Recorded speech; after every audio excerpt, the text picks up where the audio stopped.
Great. Good afternoon. We still have folks pouring in, but I think we'll go ahead and get started. Welcome everyone to eSIG's virtual workshop, sponsored by Breakthrough Energy on Advanced Integrated Planning Tools. My name is Matt Scherger, and I'm a senior fellow with eSIG, the Energy Systems Integration Group. For those of you that are not familiar with eSIG, we are a member-based nonprofit organization providing our members with objective information, resources, and networking opportunities in support of clean energy and energy systems integration decisions. We do this through workshops, tutorials, webinars, blogs, working group, and task force activities, and producing technical resource materials. For those of you who are members, thank you for your support. It makes possible these webinars and other work that we do. Our eSIG workshops and monthly webinars are open to everyone, so please feel free to register anytime at the eSIG website at www.esig.energy or find us on LinkedIn, YouTube, Facebook, and Twitter. We work through task forces that synthesize best practices or do analysis and modeling to answer questions. And one of these task forces is on integrated planning. So Lacey, if you could advance my slides a couple, that would be great. One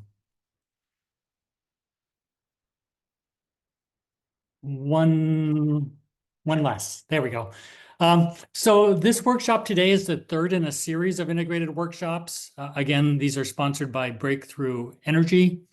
Last October, we held a workshop in person in Providence, Rhode Island as part of our fall technical meetings. And that workshop in October was focused on integrated planning across different entities, including RTOs and vertically integrated utilities, covering integration of economic and reliability tools and data, and integration across generation, transmission, distribution, and customer load and DER resources. Then in November of last year, we had the second integrated planning workshop that was a deep dive into system expansion modeling with a focus on how traditional capacity expansion modeling needs to evolve beyond its economic optimization of generation resources to include transmission and distribution expansion, and also customer loads and distributed energy resources. So today's workshop, again, the third in this series, will focus on currently available advanced integrated planning tools. So turning to our agenda for today, again, Lacey, if you could just advance one slide, thank you. I just want to introduce our speakers. We have a great lineup today. First up today will be Grant Thain, who's the Vice President of Product Management for Energy Exemplar. Then we'll have Carlo Brancucci, who is the Chief Executive Officer for encoord. Third this afternoon will be Russ Philbrick, the Chief Executive Officer and Chief Technology Officer of Polaris Systems Optimization. And then fourth and final presentation today will be Clayton Barrows, who's a Senior Research Engineer and Group Manager for the National Renewable Energy Lab. So before we get started, just a few logistics. First of all participant lines will be muted for the duration of the webinar to avoid unnecessary distractions. For Q&A, we'll use the Slido platform, and we're asking that you go to slido.com, slido.com, to enter your questions. When you get to slido.com, enter the code for today, which is ESIG IP28, ESIG IP28, and I think that information is in the chat. And then you can enter your questions for each speaker. We're planning to spend about 30 minutes with each speaker and do about 5 minutes of Q&A immediately after each speaker. So please enter your questions as our speakers are presenting. Again, we'll have about 5 minutes for Q&A at the end of each of the 4 presentations, and then we'll wrap up today by 5 p.m. Eastern. An email with a link will be provided once the video file for today's workshop has been posted. We'll also try to provide short responses to any unanswered questions after the webinar. So please don't be afraid to ask your questions through Slido, again with the event code ESIG IP28 to ask your questions. So without any further ado, let's go ahead and get started. I'll turn the program over to Grant. Go ahead, Grant. Thank you for that. So let me just make sure I can share my screen and let me know when everyone's saying that. So I'm Grant Thain, Vice President of Product Management at Energy Exemplar. We provide simulation tools for power and the gas sector across the world. We've actually been at the forefront of integrated system planning and long duration transmission planning, both for looking at power generation side, gas market, transmission across the globe for quite a number of years now. So, utilizing our production cost models, our resource adequacy models, and the capacity expansion models as we go through that side. So I'm going to very quickly run through a number of the key areas that we've seen from our clients and kind of get a feedback in terms of what they've been seeing in terms of the marketplace, etc. So I'm not going to run through the details in terms of exactly everything all our models do. They do a lot of things, but really, what are the key areas and what's the touch points across integrated planning as we go through that side? And as soon as my model will actually advance, hang on 1 second. First up, I'll hit the technical issues.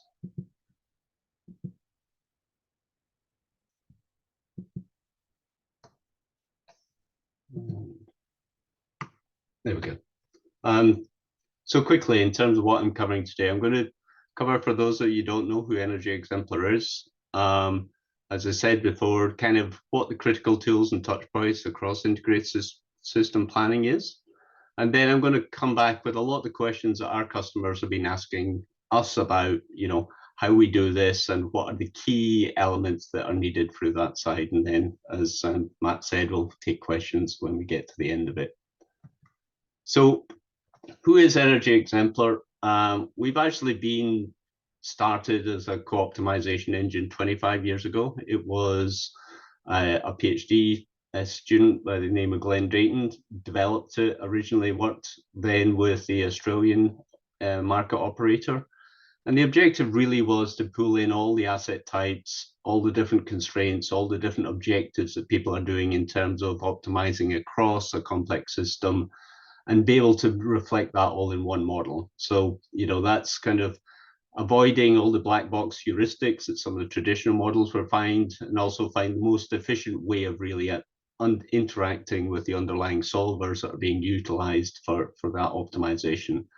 And, ultimately, it's been a drive to make sure we do that energy, ecosystem modeling within one big mathematical model on that side, reflecting the thermal generation, renewable penetration, transmission topology, DSM programs, load growth, electrification, storage, and all of the other items that interact consistently across those side of things. So, we've built this across, the globe. We now have over 600 customers in 70 different countries, and obviously one of the largest simulation players, working with the ISOs, the RTOs, and utilities across the globe. So with that, I kind of want to dive in a little bit about what do we actually mean by integrated system planning, and from that I want to steal one of the slides from our friends at E3, who kind of built this as part of one of the working groups in terms of, where are all the individual, both items and the integration that I need to consider when looking at integrated system planning as a holistic approach. And through that, I want to kind of dive into individual details. So it's obviously a complex interaction, but it kind of starts to boil down into some key touch points and key key pieces first. The first one is setting up all the kind of scenario framework. This might seem like the boring part of the world, but this is actually probably the most critical piece. What is the framework? I need to cover my load forecasts. I need to follow all my policy constraints. I need to start defining all my expansion candidates if I'm doing a long-term expansion and want to look out for 20 years. And how do I build that supply and demand framework that underpins the overall scenarios? And then from that, I'm going to build on my sensitivities, what if analysis, etc., on those pieces. So getting that modeling framework, doing the data management pieces of it, is kind of critical before you even start to integrate all of those different pieces as you work through this process.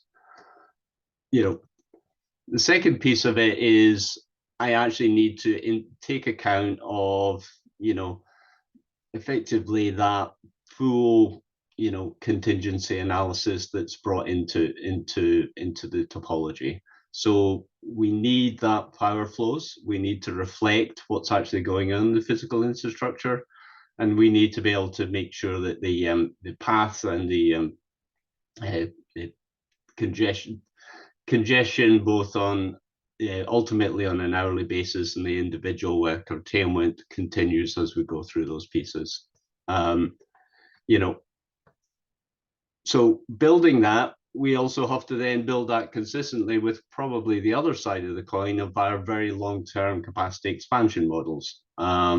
So we have to kind of build both the detailed kind of nodal congestion world and at the same time build out my 20-year plus expansion models. And those have to be kind of built consistently through those pieces. And there's a whole series of different needs and that in order to build those expansion models consistently from that.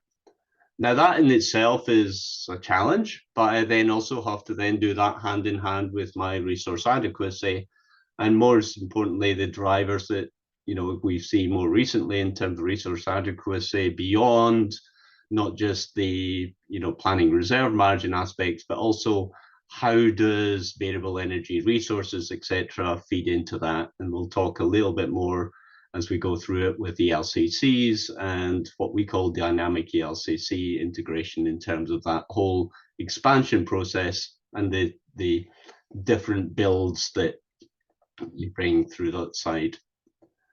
Once we've got those pieces, we have to make sure everything is mapped right down to the nodal basis. So I may have built assets on a zonal basis. I need to then site those assets and make sure they're in the right locations. And finally, build out my nodal production cost model or my DCOPF on an 8760 basis that meets kind of the myriad of constraints that we've kind of gone through that side. So, a lot going on there. And I'm actually not going to apologize, but I'm going to keep repeating a number of these areas and kind of diving into different aspects of it as we go through the rest of the presentation. So just to kind of rerun through that again, and we'll kind of touch on each one of these 6 components we've mentioned in the last piece. So firstly, building consistent set scenarios. So obviously you're going to cover your load forecast, you've got to follow your policy constraints, and you're going to have your expansion candidates on it. What you've created in this case is multiple different team members all working within the same system. So you need to kind of make sure that ultimately you can build that data consistency across multiple models, multiple different users that are interacting through it, and then build that base so that, as you have to start to add in the sensitivity analysis, as you build on the scenario analysis and even potentially into stochastic analysis, you keep that clear ownership, audit trail, and access to the different groups. So, a solid reference-based data is obviously critical. A flexible kind of data mart that kind of works across all these different aspects of the component is key to it. And there's nothing I can't emphasize more strongly. This is the key part to kind of make things all things. If you get halfway through and then suddenly realize that somebody's been using a slightly different set of asset candidates in a different portion, or they've got different calculations to calculate the equivalent load characteristics in my resource adequacy or my planning reserve calculations, halfway through the process, then it always becomes a major challenge to then kind of make sure everything is consistent again. So, one version of the truth is key to those pieces to it. Now, that's the first big challenge that people have had, and obviously that's kind of key to the kind of process. The second piece that we'll kind of go around again is on the integration and congestion analysis. So we can, if we take our just standard AC power flow case from say PSSE or something similar, we're getting that kind of 1 hour snapshot, for a very carefully chosen hour, and integrating the associated kind of one-con pairs into that process. If anyone who's actually gone through that process of pulling in the data from an AC model and pulled it into the DC model, that's you've gone through what can be a time-consuming process of converging both the AC models and then ultimately converging that DC kind of literalized model. And we kind of tend to start talking about this as the conformed models between the two pieces, which includes both mapping of the nodes, which is obviously regionally based. So it's kind of in itself a kind of major exercise to make sure we're doing a one-for-one mapping across the two different models, as well as dealing with some of the other additional complex issues that you're kind of trying to deal with, like islanding, etc., through those models. But that process is obviously something that, we're seeing everyone wants to do faster, everyone wants to do more consistently. And, we're certainly, there's a lot of work that's gone into integrating those models by ourselves and many others in the industry. As I mentioned before, you have to build that hand in hand with the capacity and resource expansion.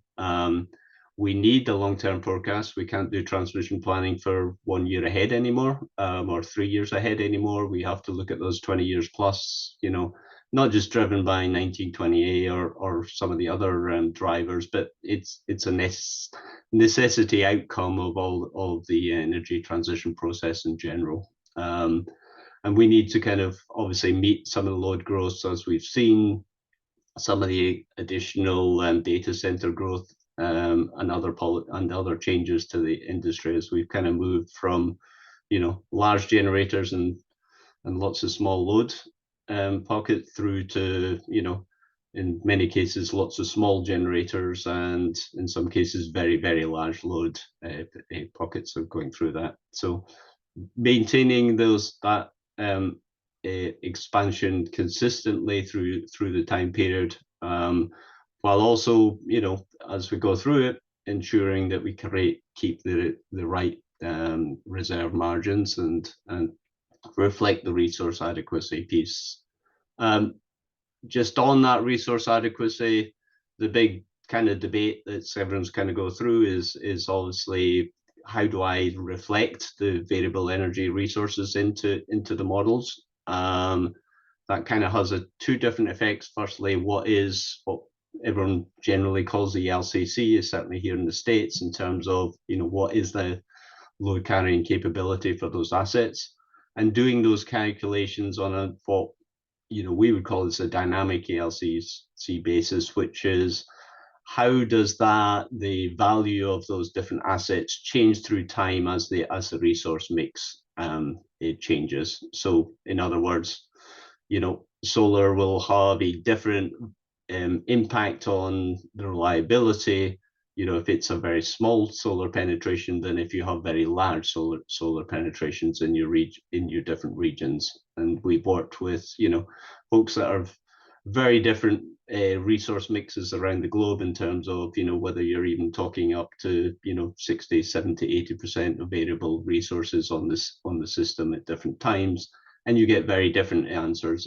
It's not just duck curve issues. You also see a variety of different impacts based on the mix, and obviously based on what we now see as the additional battery penetration coming into it. So ELCC becomes a big issue, or basically that capacity value for variable energy resources. And then also, because it's now a net load kind of reliability need versus a peak load need, then you're moving also in terms of not knowing exactly when hours, not that we ever knew quite the exact hour, but it's now becoming increasingly difficult to know when in the year you might have some reliability issues. So you need to kind of look at, energy not served across the 8, 7, 60 time periods as we go through that side. So being able to look through, do some of the screening tools to find out which periods we should be studying in terms of the reliability side becomes a key element through that side. I'm going to touch on quickly on siting decisions. We had one very small little arrow that said go from zonal to nodal mapping, and that obviously, as everyone knows, isn't as simple as people would like. And so, we've certainly seen within the different regions, different approaches to how you should be doing that siting, both in the real world, in terms of where should you be building new generation or adding new load, but also in terms of how you do it within your model. As if my expansion model has said I need to build 2,000 megawatts of solar within a particular zone, exactly where am I going to site that? So a couple of different approaches that we've seen people use. The ATC is one model that certainly we've provide that allows you to identify, potential sites where there's available transfer capacity to add on to the existing infrastructure. And, obviously that combined with a lot of local knowledge that people have in terms of what the potentials are on it. Some areas, for instance, Australia have the luxury of setting out renewable energy zones where they can actually have, or expansion zones, to be correct, or the res zones. You can actually identify, hey, this is where we can build a lot of new additional resources, and then add the transmission capabilities to move that to the load zones as necessary. That might be a little bit more difficult to do in, say, northeast of the US, although you can think of maybe offshore wind as being effectively a renewable energy expansion zone. So those siting decisions, there's multiple tools to it. There's obviously local knowledge is kind of key to be through that piece. And then obviously you can start to, in terms of siting, make the whole expansion models, etc., more and more granular so that you can start to kind of, individually build the assets in the right locations that reflects the underlying topology. And then, obviously with that becomes, how do I simplify some of the complexity I'm adding to the model? And then finally, ultimately you want that 8760 secure to constrained, a DCOPF nodal analysis. Unfortunately, you don't just want one case, you want that across multiple scenarios. And you're trying to run that through a whole variety of things. I'm originally from Scotland. We had this urban myth that painting of the Forth Road Bridge was this endless task that by the time you finish painting at one end of the processes, you need to start painting again at the other end. And this is a little bit similar in the sense that you will kind of continue to go through this iteration. And certainly in our experience, everything's the number of scenarios, the number of sensitivities, the number of kind of iterations you kind of do in this process will basically expand to fill the time period. So as we add additional resources to the model so they can run faster, as we get more sophisticated in terms of how we reduce some of the complexity into the models that allow you to go through this whole iterative process quickly, you'll just run more scenarios and you'll kind of go through that. So we'll kind of work through these processes, but they all need to talk to each other. They all need to be done within that consistent framework. So I promised some of the feedback we actually had from clients. So I'm going to take this and kind of without apologizing that I'm continuing to repeat myself, we'll kind of go through that side as necessary. Hello, was there a? I'll keep going. Just keep going. Lazy, if we could make sure the other microphones are muted, that'd be great. Thank you. Yeah.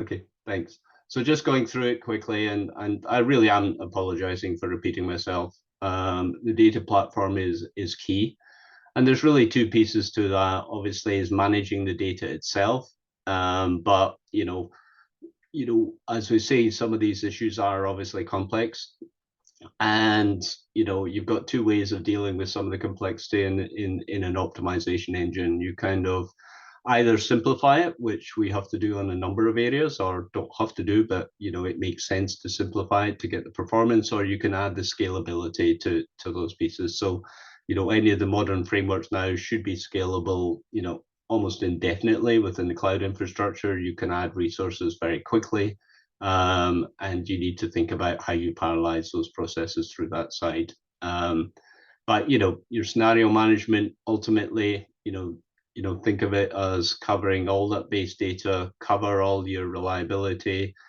scenarios, but also think about the resilience scenarios. There's no point in kind of going through this process and then say, oh, actually, I now need a completely separate resilience scenario that kind of will look at continuous days of stress on the system, etc. So think through all those sides, as well as all the technology options. Again, you don't want to be halfway through the process and somebody says, now I need to add CCS as an option in terms of a technology or long duration batteries without understanding exactly how that fits in with all the other pieces to it.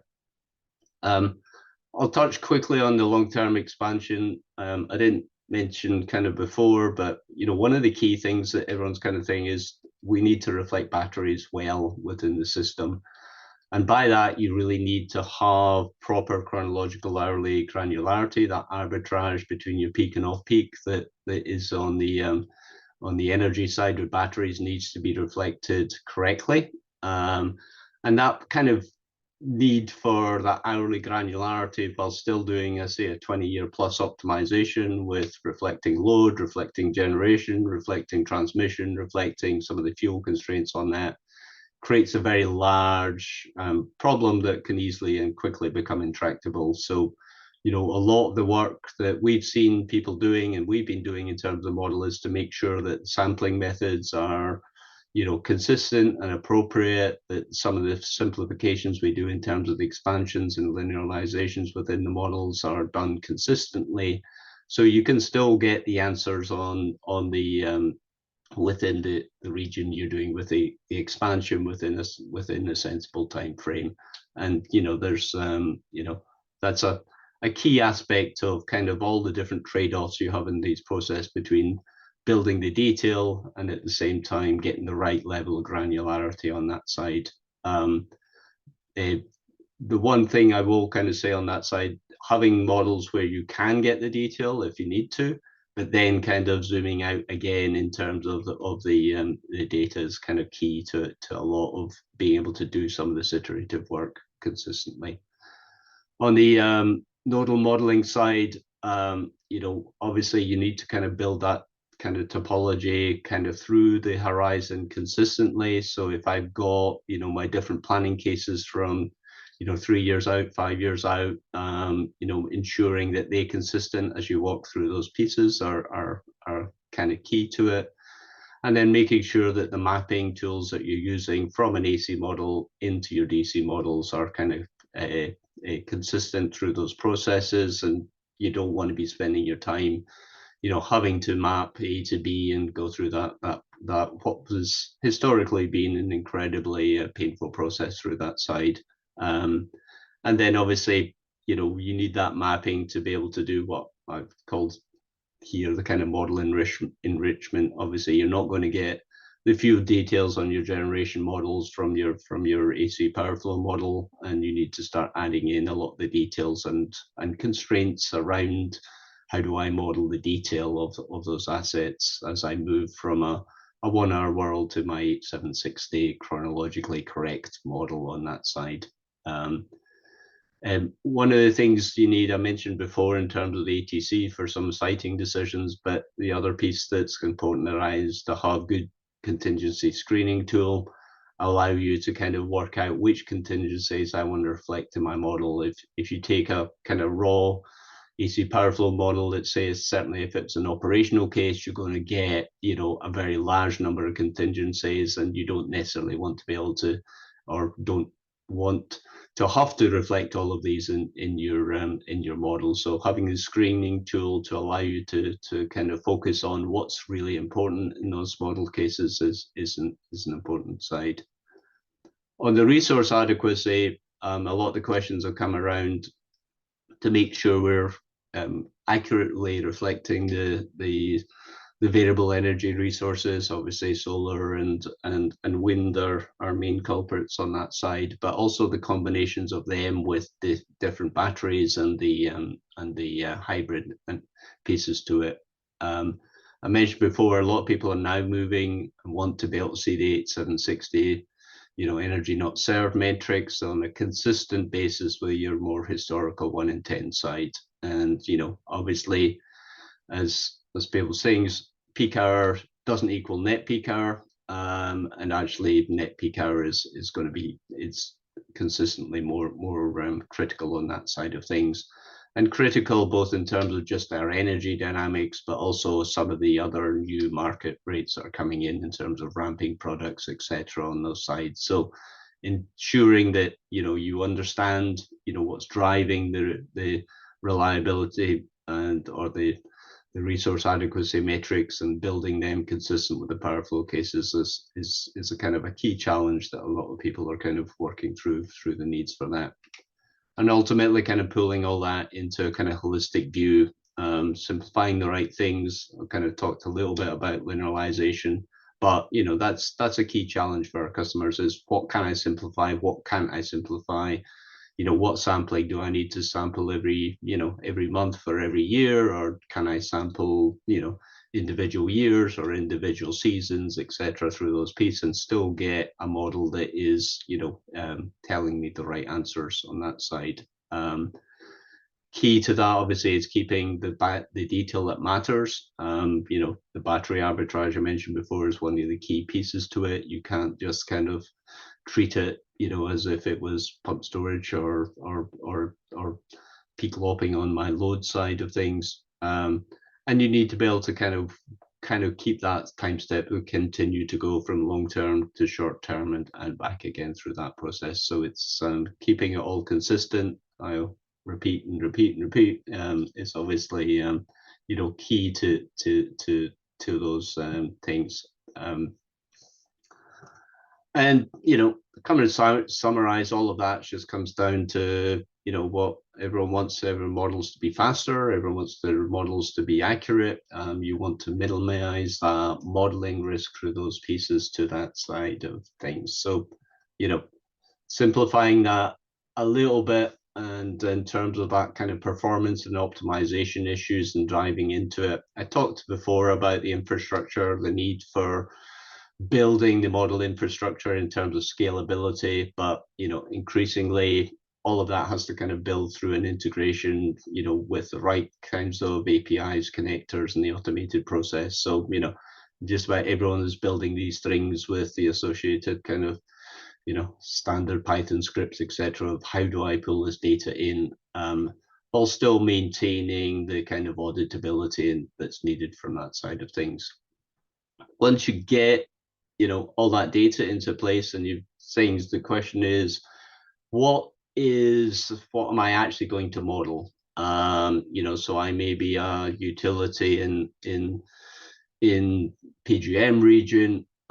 What do I model? Do I model the entire Eastern Interconnect? Or do I model, even beyond that? What's the right size footprint? And what we tend to see is people kind of, and I've kind of generally calling this building the donuts around that side. So where you want the real detail, you're down at effectively you're reflecting all the nodal data, you're reflecting all the contingency analysis, etc., through that piece. But as you expand out through time and you kind of say move beyond, say, a PGM region, I don't need to model all of New England, all of SPP to the same level of rigor. And I may decide that I'm going to take more detail for New York, more detail for MISO as I interact that side. And then as we move even further outside of the donut, then we have very simplistic representations of some of the other markets. So, you know, the Quebec market maybe again simplified down to something even simpler than the surrounding areas. We use a thing called crone reduction to help with a lot of those pieces. But you know, there is also some art to that process to make sure that, you know, people get the right balance to effectively make sure that you're not trying to boil the entire ocean and model the entire Eastern Interconnect every hour for 20 years at a nodal level with, you know, full operational contingencies. So that's a big key piece to it. The other side of it that, you know, again, people are looking at is how do I simplify those assets? You know, how do I linearize my options as much as possible? And there's a number of different ways of grouping different, like, similar assets. So it's particularly my expansion model so that, you know,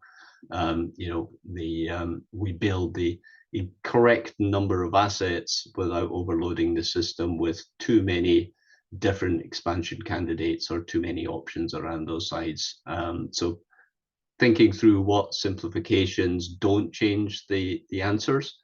And you can always say kind of iterate around that in terms of, you know, run it with a detail model, then simplify it and see what the impact is on that side of things. So having the different options around those linearizing of the pieces is obviously a key piece to it. But as I said before, you still have to use the right level of granularity. If I go to, you know, a price duration curve type approach or a simple merit stack, you know, I'm going to get the wrong answer. If I do a lot of exogenous pre-processing of certain asset types and I don't put them all within the same optimization engine, then, you know, I'm going to lose the granularity, I'm going to lose enough detail, and I'm going to come up with the wrong answer. So, you know, understanding how those interact is obviously a key piece to it. And ultimately, it's very important that what you're putting into your MILP engines,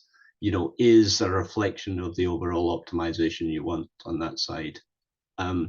I will make one last kind of quick piece in terms of leveraging intelligence, because everyone asks us about it all the time, and we've added a whole bunch of intelligence capabilities into our tools to be able to do that. But the best way to think of it is as basically as a co-analyst. It's basically someone who's going to help you do a lot of that data management pieces. It's going to help you kind of analyze the results and kind of do. They're very good at summarizing results, are very good at kind of analyzing outliers and finding out, you know, all the things that, you know, you did previously within different, using a series of different tools, you know, but you have to be careful that you're not trying to replace the underlying engine with MLAI sided cells. So, you know, it's an amazing infrastructure and help to kind of make the whole process much faster. And it works really well hand in hand with an MLP, but, you know, obviously it's not replacing the core optimization itself on that side. So just in summary, I will kind of say there is no easy button. If anyone tells you they got an easy button, please let me know, and I'll you know, I'll be first to try it out. You know, they're you know, the integration points, as I say, are difficult. The performance needs are not simple to you know, to meet. And if people are doing these things really quickly, ask lots of questions about how they're doing that and what's going on under the hood. So you really do need to understand the shortcuts. You will inevitably have to make simplifications and shortcuts through this process, but they should be fully transparent and they should be under the control of the people that are running through that process. I've talked about data management being key. You know, again, it's the boring piece in some ways. It's the most important piece in many other ways.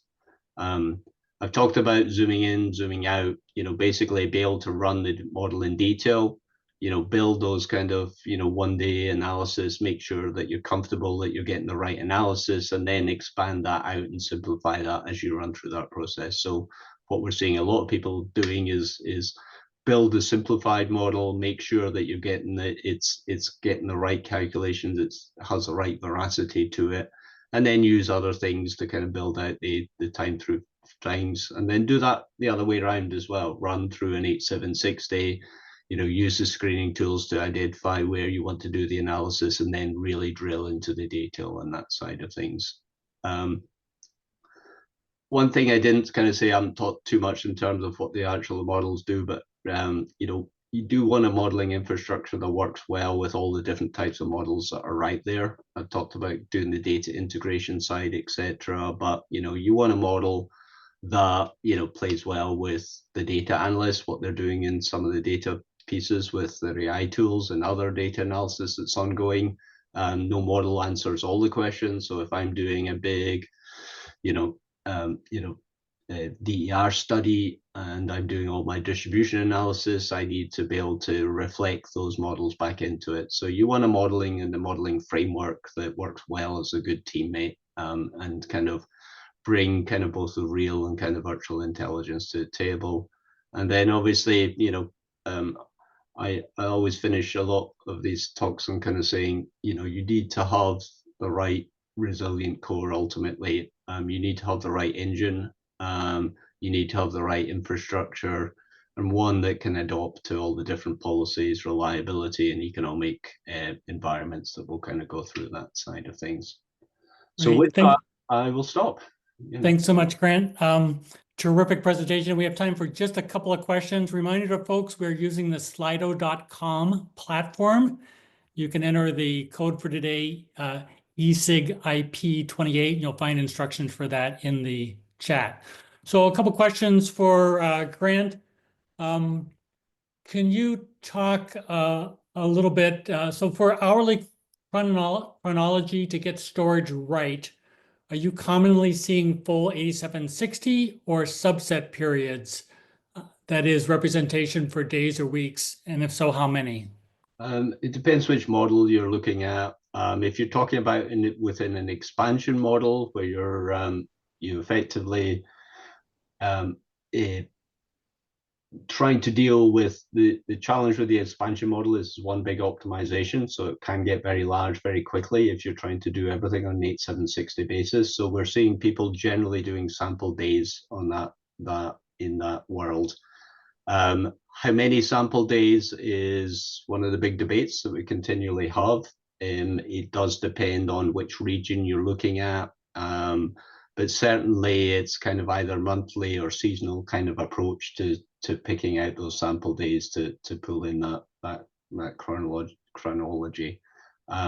If you're doing obviously a production cost model, you know, you'll run that through the full 8760 on those pieces. Great. We have time for one more, and then we're going to need to move on to the next presentation. But within resource adequacy, being consistent with the 1 in 10 years, what other metrics does your RA modeling in Energy Exemplar have as features? What other RA metrics are you looking at besides staying grounded in the 1 in 10? So obviously there's the 1 in 10, and the other ones is basically what we've seen in a number of areas. They've started to publish metrics about basically energy not served kind of side. So there are bringing out metrics that are kind of like your 0.02, you know, hours on the ENS basis. But there's a number of kind of similar different places of kind of call things slightly different and do some of the calculations a little bit different. But within the pure reliability side, it either falls normally into the 110 or the energy not served. Having said that, there's now a lot of work that's being done in the kind of resilience type models or the extreme weather model side. So they then kind of complement that, and that kind of comes back to the issue of kind of dealing with all the different alternative scenarios that are out there. But, you know, generally falls into the, you know, your LOLE, LOLP kind of worlds, or you're also then kind of, you know, what's my, you know, energy not served matrix. Great, thank you. And we do have other questions for Grant, but we need to move on to the next presentation. So Grant, if you're able to stay on, if we have time at the end, we'll circle back on some questions. We're going to move on to Carlo Brancucci and encoord. And again, I encourage folks to use the slido.com platform, entering the code ESIG-IP28. And if you could note the speaker you're directing your question to, that'll help us keep track of things. Carlo, I'll turn it over to you and to Wallace. Thank you very much, Matt. Thank you, ESIG and Breakthrough Energy, for the opportunity to participate today in this webinar. It's a great opportunity for encoord. So encoord, we are an integrated planning software company, and we have developed over the last decade an integrated planning solution called Thain. And we work across different countries in multiple regions in the world with utilities, system operators, asset and technology developers, as well as technology consulting and research firms. And with our customers, what we do is we help them integrate economic and reliability planning across generation, transmission, and distribution. And I want to highlight that at encoord, when we refer to integrated planning, we refer to the ability to integrate planning processes that have traditionally been siloed, and that includes, for instance, economic-driven generation planning with reliability-driven transmission and/or distribution planning. We enable that in Thain by enabling iterative workflows that link different modeling domains that have traditionally been supported by disparate tools, but all within a single planning platform. And examples of these modeling domains include production cost modeling with DC power flow representation and AC power flow simulations, for example. And I want to highlight, if there is one thing I would like everyone to remember from today, is the importance to plan for a reliable system. I come from Spain, and as we speak, there is tens of millions of people today that have been without power for the last 8 to 10 hours. The importance to plan for a reliable system is key to keep costs down, but especially to keep people alive. And unfortunately, people in Spain and Portugal currently are suffering from a major blackout.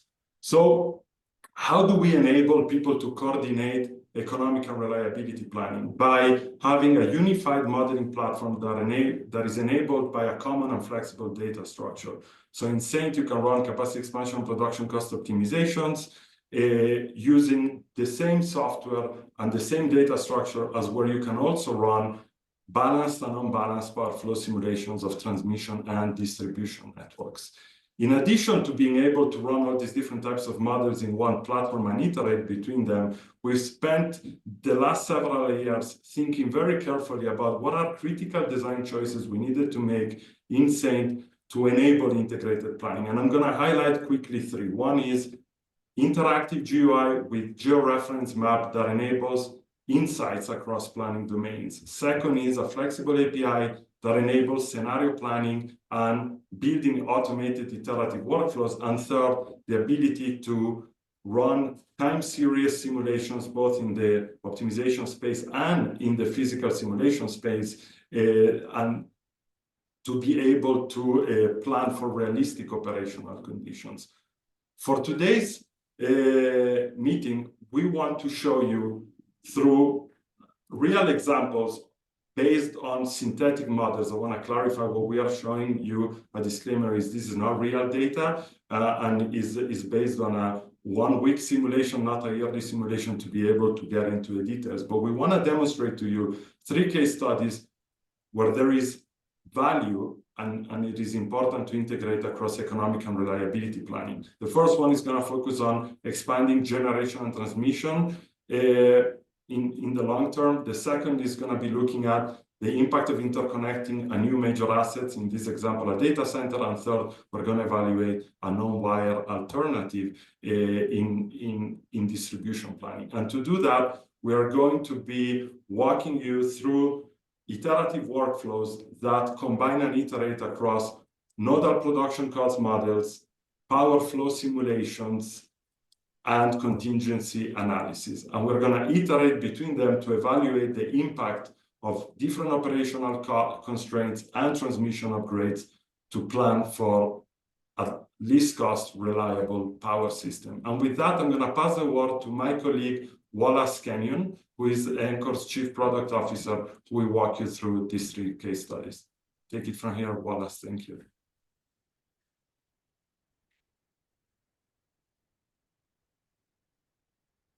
Great. Everyone see this? You can hear me? Very good. Okay, thank you, Carlo. So just to re-emphasize, this is a synthetic network, but this synthetic network is actually the result of an IRP process that generation planners have put together for a future operating condition in 2030. And they have selected this particular portfolio, and what they've done is configure the operation of this system for a week.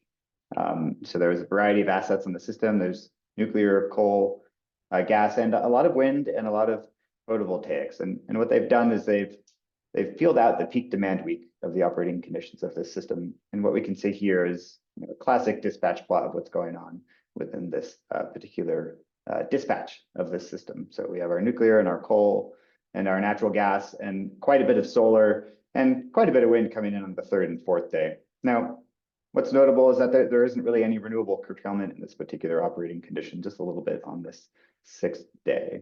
So this would be really the result of generation planning. So this is the result of a DC unit commitment optimal power flow. So the unit commitment is really, really important.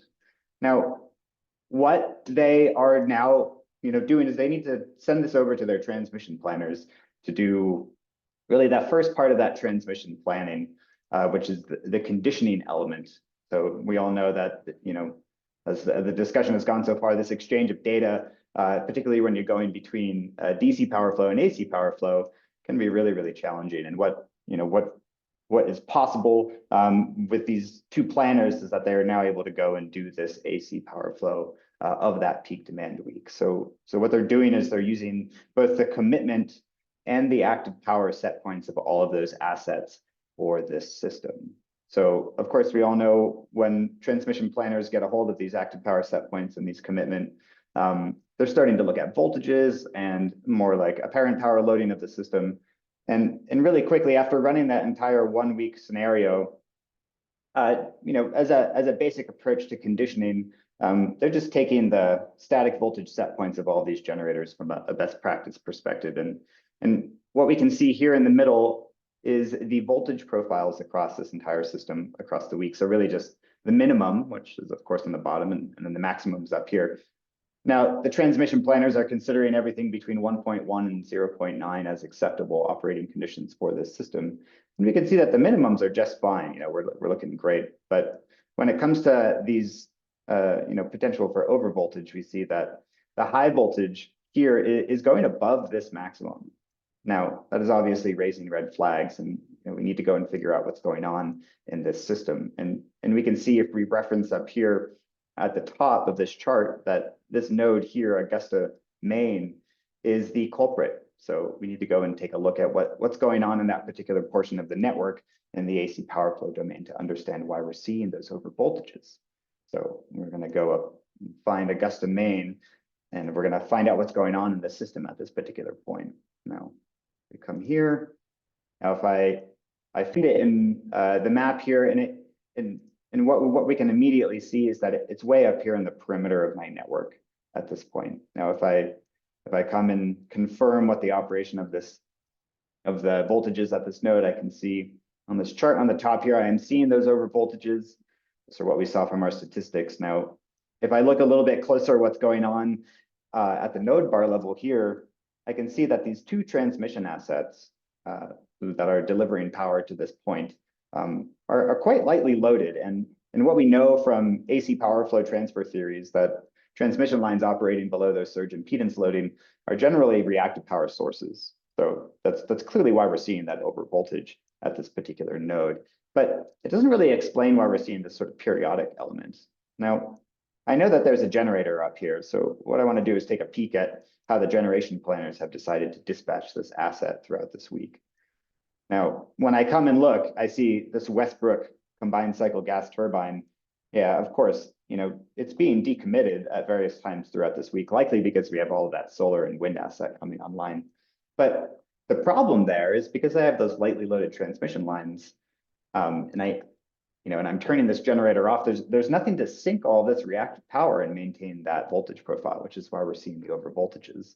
So as a transmission planner, what I'd like to do is come in and just see what happens if I can change the commitment of that generator as determined from my production cost model to see if I can better achieve regulation of the voltages across the system. Now we can check here, we can see what's going on. And as on display by this blue line here, we're seeing a much better voltage profile when this Westbrook combined cycle gas turbine is constrained to be on. So what this process has uncovered is that through this conditioning exercise, we've found a generation planner dispatch that was not considering a must-run constraint on another generator. And we can forgive them for doing that because the transmission line was quite lightly loaded. So it's sort of a new operating condition where that Westbrook would have never really been turned on or off, but we see that it's critical for voltage support at that point in the network. So let's really quickly just assess the rest of the system to make sure that we are seeing the right voltage profiles before we go on to contingency analysis here. Yeah, and we can see everything's operating within the bounds, so we're happy there. Now, the concept of boil the ocean has come up a few times in the conversation already. And in this particular case, we're not going to run the contingency analysis for every single hour of the week, but what we are going to do is run a quick analysis at the peak demand day, the peak demand hour, which is right here at 4 o'clock on the 4th day. Now we're going to kick that off here.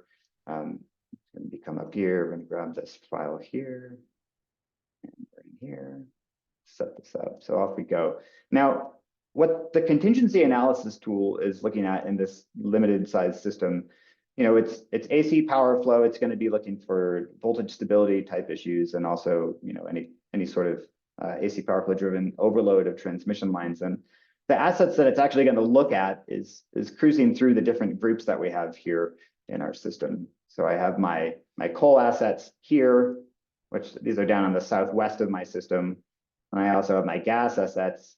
Those are more in the middle of the system, along with that Westbrook asset up here in the northeast. So that's definitely one to keep in mind. And then the other 3 assets are really just these interties that we're going to be looking at that are connection points to the perimeter of my system in these cases. So I already know that the main intertie was experiencing some issues with the underloading, if you will. But the other 2 that we're interested in looking at are this New York intertie over here, and then the Connecticut intertie down here. So we're just going to be running a basic N-1 in this case to see how the system is operating when we have the loss of any of those particular assets. And so I've got my analysis is just about done here. Come here and open that right up. Now we can take a look and see what's going on. Now right off the bat, when you're running AC power flow contingency analyses, a successful simulation is of course a good sign. It means that your system is likely voltage stable after the loss of that particular asset. So I see that the loss of any of those particular assets doesn't yield any sort of stability issue from a solver solution perspective. Of course, we like to conflate solvers with reality, but it's generally a reasonable approximation. But I do see that the Connecticut intertie is showing substantial overload with the loss of other adjacent lines on that path. So this is a classic thermal overload issue. So, again, we, if we come down here, we can see where that intertie line is. It's right at this point here. And we can confirm that, yeah, on the 4th day, right at this point, it is fully loaded. So it makes intuitive sense that the loss of either of these would have increased the loading there. So it's a classic thermal overload. The DC power flow would have helped you find this if you had done it, but it turns out that this path was actually not very heavily loaded prior. So what we want to do now that the transmission planners have taken this network, they've taken that commitment and the active power, and they have done their due diligence, initial conditioning and contingency analysis. And what we want to do now is hand back to the generation planners these constraints. So we have our voltage conditioning constraint, which is the must-run element on the generator up here in the northeast. And then we also have this constraint on the New Haven, Connecticut to Prospect line here. And what we're going to do is we're going to quickly go through and rerun this week-long production cost model to really uncover what the cost of constraints are here. So, this is what the whole idea of this integrated planning process here is that, the expansion of my system and the selection of this generation fleet is going to incur such a large variance in loading on my system that it's not sufficient just to go and do sort of peak planning and or the DC power flow approximations only. So we need to go and apply all of these constraints to find out what the new operating system will actually look like. And then we'll send it back to the transmission planners. But before we do that, let's just get a little idea of what's changed in our system now that we've applied those constraints. Right off the bat, that unusual must-run constraint is now active. I can see that the generator is now limited to its minimums as opposed to being decommitted throughout the day. And then when I come down here to this Connecticut intertie aspect, I see that down here, the base case line loading, I have that New Haven to Prospect is quite heavily loaded at that peak hour, but also consistently at other hours of the day. But we can forgive the generation planners because the actual capacity of that intertie is quite, it's only up to about 60%. Now, when we look at the constraints operation of that particular corridor, we do see that the New Haven to Prospect line is quite heavily limited at this point. Now, how has this changed the dispatch? We can take a peek real quick. Now we can see that some things have changed. Really the bulk of the system delivery hasn't changed much, but we do see that a lot of solar curtailment is now occurring, which we can see occurring on the peak points of the day. Now, the last thing we should do is take a peek at the cost here because we're trying to understand the cost of this constraint. Now, when I look at the hourly constrained with startup costs versus the base case with startup costs, I see that over here on the fourth column is the difference, and the summation here it's about $300,000 in this particular operating condition. Now that, again, from a planning perspective, what we would hold that up as a cost of constraints. Now, in the integrated planning workflow, that's really, after addressing contingency and conditioning constraints, we want to look at the cost of constraining, but then we also want to look at what can we do as far as expanding my transmission capacity to potentially alleviate these constraints. So again, this was for just 1 week, the peak demand there. I'm gonna get a sip of water here. So as a generation planner, what I want to do is see, I don't like all that curtailment. I don't like all of that cost of constraint. This is a future system. It's not intended for operation for 8 or 9 years. So let's take a look at what would happen if I actually changed my network and I actually went in and installed a small transmission line. How would this actually change the operation of my system? Now, I know that this line here and this line here as well, those were my 2 overloaded assets. So what I want to do is actually install, really expand my transmission capacity here. So what I can do is, I can very quickly mock up a new transmission line here and maintain it in the same right of way as that other transmission asset. Now, we're gonna have to characterize this. Now, amongst all of the different properties that would be relevant, we're gonna provide it with meaningful positive sequence, resistance, reactance, and susceptance that as a transmission planner informing the generation planner, I know that those values are in line with what we would expect for a transmission line that's about 50 kilometers or 30 miles in length. Let's give it a meaningful name so that we know what we're looking at. We'll call that the upgrade. And then finally, we need to come in and provide the correct active power and apparent power limits so we can assess the operation of the system. Now, let's come back and we're going to configure the system to run my production cost model again, where we're actually going to consider the availability and the potential to load that particular transmission asset. So we're coming here. We're going to let this run. So now what we can do is in the integrated planning workflow, we can now look at the comparison between the cost of constraints and then think about it as the cost of the upgrade, the transmission capacity, if you will, and see how much would we save from an operational constraint perspective, and then also consider, well, how much is that transmission line even going to cost? You know, I know that a 345 kV line that's about 30 miles is, you know, on average about, I think it's, you know, 2-3 million per mile is the rule of thumb. So we're looking at about a $60 million asset. But if I come in and see if we're actually saving any money by installing that asset, what I can see is that throughout this peak demand week, we're actually at about $200,000 less in operating costs with that particular transmission asset present. So it raises the question of, you know, what's the optimal way to do this? Do we eat the cost constraint, or do we actually expand the system? Now, before we would want to make that decision, what we want to do is send this new dispatch with this new transmission line over to the transmission planners so that they can take a peek and decide if this is a practical operating condition for the system. So we're also going to export our commitment events. Now, remember, we're doing double duty here. We're also going to check the voltages across our system to understand if we have conditioned our network correctly. I'm here, so now the transmission planners now have their hand on this particular network. There and here, import these, got those. Okay, good. Just a tiny little bit of file management. Not too bad. We're going to run our simulation here. Okay, so already in this new transmission line loaded system, we can see what the loading is on this transmission line. Take a peek here. Do this quick thing here. So if I come, I can see how I'm actually loading this new transmission line.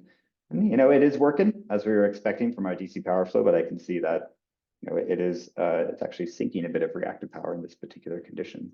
Now, if I look at the voltages across my system, I can quickly have a peek to see what's going on across all of these different.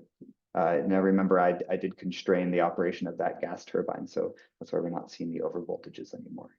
So in this iterative workflow, you know, we've conditioned it, and then what we would then do is go and run the next contingency analysis that we have already done, and we have that ready to take a look at here. And what we want to understand is, have we actually, with the addition of that intertie line on the Connecticut intertie set, which I can see that is now included in my contingency analysis, I see that the loss of that line is, of course, not causing any sort of trouble, but I also see that we are not seeing any sort of conditional violations at this particular point anymore. So in this case, you know, if we were to take a step back for a second and look at this process, the value of integrated planning with, you know, from following that workflow and the ability to do it quite quickly in this particular case. Of course, this is a smaller model, so that the runtimes are quick, but there's an element of data integrity here, right? So like, we're not trying to reconstruct DC power flow models and AC power flow models and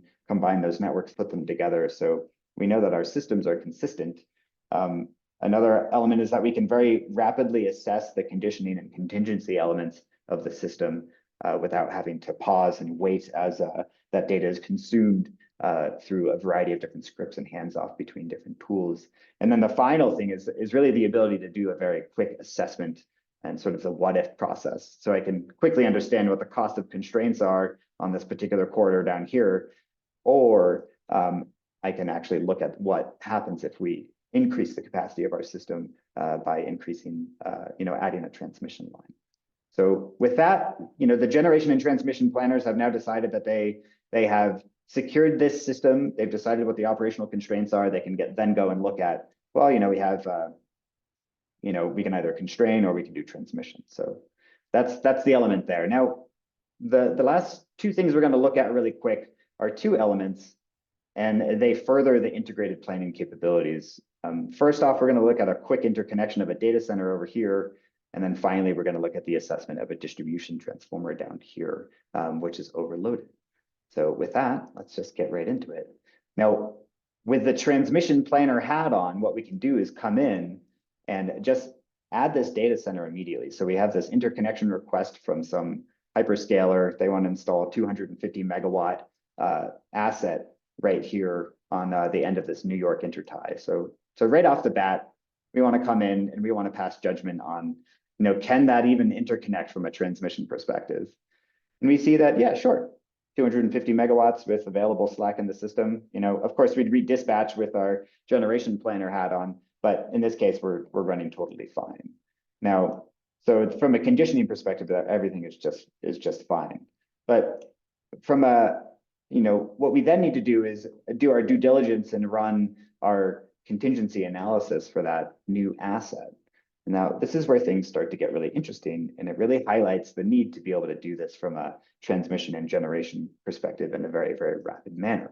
Now, what's actually happening is that when we do the withdrawal study, we find that we are now having a failed N-1 contingency assessment when we lose this particular coal group element.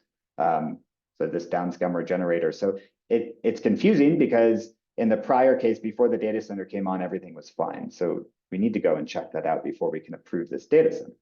So let's go in and find that asset. So the data center is here. If I just come over to this Kingston, New York node, which is right where this interconnection point is, I see very easily that asset is sitting right there. So it is the loss of this one that is causing issues. So we want to come in and do a steady state analysis because we need to assess what's going on here. So from a transmission perspective, we come in, we had a successful simulation in the N-0 case, but what we do see is that when we lose this asset, if I just very quickly turn this asset off, we find that, so yeah, our AC power flow is now failing. Now, again, this is confusing because previously with that data center not there, we were finding that the system was totally stable. So let's take a peek. Sure enough. So, what we're looking at is sort of a classic case of an increased active power loading at the end of an intertie. And we can confirm this by coming to this node here and looking at the intertie flows that, we're only at about 50%. So again, not something you capture with DC power flow, but the AC system is saying, we've gone past our bifurcation point on our PV curve. Now, before we actually break out a PV curve and see what's going on, let's just see, that we know that this data center has a backup asset. Let's see, can we configure this asset to supply some active power during this peak demand point? Remember this, we're doing contingency analysis at the peak demand. Can we see if we can fix it just by adding this asset? So we're going to take a quick little look. Let's configure the operation of this system. Let's see if it happens if we just take 25 megawatts. Let's see, and we're providing some element of reactive power. Oh, well, that should be good. So, but actually, the voltage is looking pretty low. So let's increase this maybe to 50. We're going to run this asset here. So what we're looking at, still not great. So as from a contingency perspective, I really want that voltage to be over 0.9 per unit with the loss of that large coal generator. So. And it looks like if I can supply 75 megawatts from my data backup from this data center, then that's a viable point of interconnection. Now, so what happens in this interconnection study is that the data center is actually gone, and they really want to put this thing in Kingston, but the operator is saying that you can't consume at your full 250 during peak hours, and the data center is saying, well, okay, we'll let you use our data backup to reduce the line loading during those peak demand periods. So they're going to let that run only for those particular points. Now, what we need to do is go and rerun our production cost model. But before we do that, once again, what we have is the distribution planners up here in Brattleboro. They're also interested in having a production cost model run with their distribution system, because what they need to do is figure out how to address this overload that they're expecting on this distribution transformer in the next few years. So what they've actually done is they've worked with the transmission planners, and they've come in and they have constructed a combined network where they've taken the transmission network and they've combined it with the distribution network, and they are now able to run these combined simulations. So right here, they've addressed this. They've run their unbalanced power flow, which we can take a look to get an idea at the loading on the system. Now, in this case, we can see I'm going to close that there. I'm going to open up this chart. We've got our operating state. So what's going on in this particular network, we can see that there's a bit of unbalanced loading, but it's pretty close to balance on this sub-transmission that's delivering to this feeder network here. The feeder network is this, everything right in this point here. So we can see all of this is loaded. And then the asset that we're concerned about is actually right down in here. So this is a classic distribution transformer setup. So it's this asset. Now, if I look, I can see that the loading, we're going right over this 100% value here. So that is our issue. Now, what we want to do is understand how often this is being overloaded. And we can check that out with the tool quite easily by looking at the unbalanced power flow modeling and looking at all the different assets across this distribution feeder. And we see that, there's a lot of electric vehicle. Again, this is a future operating scenario. There's a lot of heat pump as well. Now, what all of that is resulting in is an overload of the system. So I can see that the distribution transformer is pulling a lot from the bulk power system during the peak hours, especially after the solar goes away. So the maximum is 8 megawatts. We need to get that down from this 10 value here. So what the planners have done at this distribution asset is they've worked with the customer planners to configure the system to operate with those electric vehicle owners who are out there on the system. They have agreed to sort of let up on their state of charge to a certain extent. And the heat pump owners as well have decided that their thermostats don't need to be perfectly regulated at all times. So the EVs are all of these assets here on the system. And then the heat pump elements are here. And then finally, the last way to fix the system is to apply a storage element right down here at the low voltage side of this transformer. Now, what this looks like when we actually go in and execute our production cost model is that we have a whole lot of DER response, so demand energy response configured by the tool. I can see that the EV response is curtailing here on these peak hour points, and the heat pump is also curtailing only just a little bit.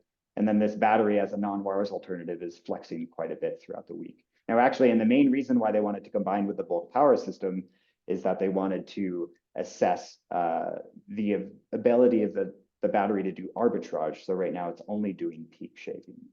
And as just the final thing we'll take a look at, when we look at the feeder load element here, by type, we're going to execute that. Where is that? There we go. How'd we do? We already saw the changes here, but we can see that the bulk power system draw across the distribution transformer is effectively curtailed using the storage and the control of the heat pump and electric vehicles. And then the last thing that we can take a look at is the data center response, which is this element here, where we can see that we are limiting across this New York intertie, and that's with the backup power here. So really the value of integrated planning here across all of these different domains is that we could quickly iterate between generation planning and transmission planning to find those conditioning elements that incur costs and find those conditioning elements that incur costs as well. And that allowed us to quickly ideate and figure out what solutions are. And then we were also able to very quickly do this data center interconnection by both assessing transmission reliability elements and also configure the production cost model as well. And then finally, when it comes to placing the distribution system within this price-taking model, we are then able to configure demand energy, distributed energy resources as peak shaving assets, but then also configure how they might operate within the energy arbitrage space with that price-taking model. So, and with that, a whole host of things, I will pass it off to Carlo. Thank you, Wallace. That was excellent. I just want to finish by encouraging everyone in the call, if they're interested in experiencing firsthand integrated planning, to take a look at our free trial program. Anyone can access the software and try it out, and it comes available with the same models that Wallace just showed in the case study. So happy to answer any questions that anyone may have. Great. Thanks so much, Carlo and Wallace. Great presentation, very interesting case studies. If folks have questions for Carlo and Wallace and encoord and their Saint model or these case studies, please get them into Slido. We're right up against time on this time segment, but I'm hopeful that we may have a few minutes at the end. And Carlo, I think you and Wallace are able to stay with us. If we have time, we'll pick up questions then. So with I want to make sure we have time for all our presentations, though. So I'm going to move right now to Russ Philbrick and Polaris Systems Optimization. Russ, go ahead.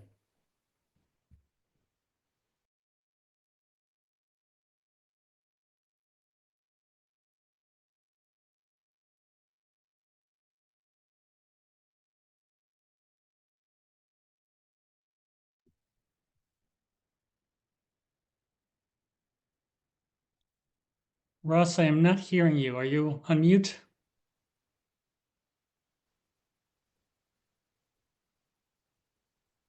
Sorry, Russ, we don't have sound for you.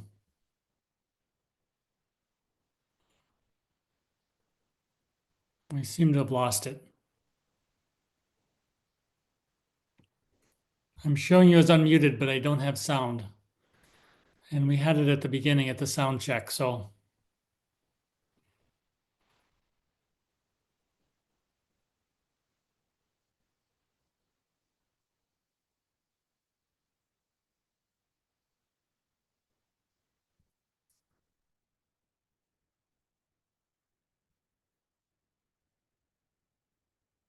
Lacey, any ideas for us? We had Russ's sound at the beginning, but we seem to have lost it. Is he able to call in maybe?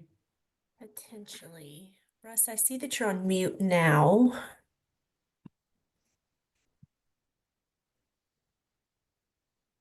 Oh, I might be frozen.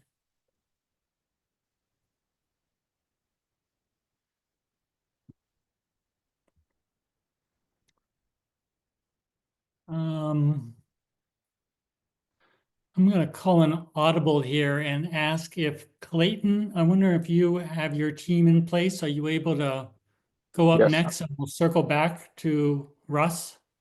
I think we can do that. Unless Okay. I just got. You're good now, Russ. Oh, yes, that Yeah, did it was very strange. Carlo must have broken my machine right at the end there. Everything stopped. We got a lot of information coming through. Go ahead, Russ. The floor is yours. Yeah, thank you. It's a great presentation by Carlo. I was really impressed with his the team's development of interfacing with the AC tools, because that's certainly a missing piece from the need for integrated system planning. So let me just get this set up as I'm talking at the same time. And sorry for the problem. I'm not sure where it was. Okay, and you probably see my calendar right now. Is that right? So let me get to sharing the Correct. presentation. Okay. Okay. Whoop. I didn't want to be on that slide. I wanted to be at the top. Okay. So are we good? Yes. Go ahead. Excellent. Thank you. So I'm going to take a little bit of a different path than Wallace's and Carlo's presentation, kind of complementary, actually. And in this presentation, I hope to convince you that the efficiency of capacity expansion planning issues discussed also by Grant allow many details. Hold on a second. I got something else going on here. Why can't I get rid of this window? Okay. I'm seeing only your presentation, Russ. Yeah, no, I had some other windows open that were getting in my way. So the goal is to show you that many details that we've not traditionally included in capacity expansion studies, resource adequacy, and production cost can and should be included, particularly issues like detailed transmission models that are physically accurate and avoiding things like zonal models. And also that this can be used to integrate with other energy systems. We can understand how all the energy components can interact in supporting the system needs through flexibility and risk. Basically the mission of ESIG. So a quick agenda. First, I wanted to distinguish between the concept of tools and systems to which we apply the tools, because this will help us better understand integrated planning. And then I'll provide a few examples of this kind of division of concepts. Then identify barriers that we see for being able to deploy new applications, new tools, new processes. And last, I'll get into a little bit of what we provide at Polaris and with our partner providing the analytics service. So first, getting into systems versus tools. One of the biggest challenges that we have in improving integrated planning is overcoming the habits that we've formed over many decades. We will review some of these challenges later, but first, we need to understand how our terminology is holding us back. In particular, we tend to see planning efforts as focused on economic analysis or reliability analysis, when in fact both always matter. Though it is often said that economics do not matter when reliability is at stake, this has never been true, since reliability always requires economic trade-offs. However, this view has come about because we have forgotten how trade-offs made in the early days of power systems evolved into the policies and processes we use today. This also causes us to miss many of the opportunities for new applications that can have a significant impact on efficient and reliable operations and plans. Recognizing that economic tools can and should be applied not just to generation, but also to transmission and other energy systems, can identify a range of new applications. This table shows a range of tools across the column headers that can and should be applied to the range of integrated energy systems described on in the rows. By recognizing that reliability is always part of economic operations and planning, we can also identify missing or inefficient processes. In control room operations, we see the relationship between economics and reliability. It's a constant part of the operations process that the operators have to manage. However, traditional planning silos that narrowly focus on one or the other often lose sight of the need for integrated planning. If we consider traditional processes used for economic and reliability planning, we can see that there is not much in the way of integrated systems planning. Each process uses its own data, its own tools, its own assumptions, and these are not easy to integrate with other processes. Instead, if processes can share data, tools, and assumptions, we can easily integrate planning across energy systems. Here, the colors are intended to show domains that can easily share data, tools, and assumptions, with different colors identifying where this may be more difficult. Specifically, difficulty is a result of the use of nonlinear AC models in the stability realm that are impractical to directly apply to large-scale economic models solved with DC models.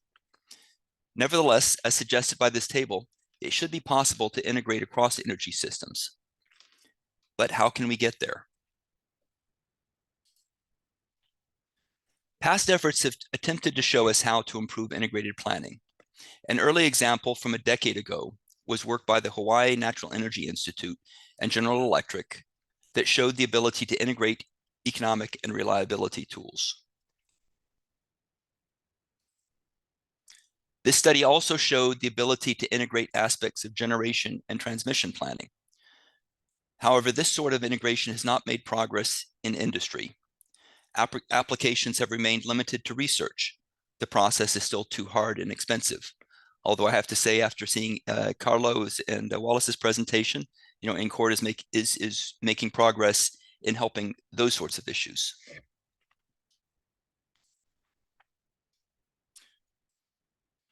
Thus, the question we need to address is how we can do integrated planning without it imposing unsustainable efforts and costs.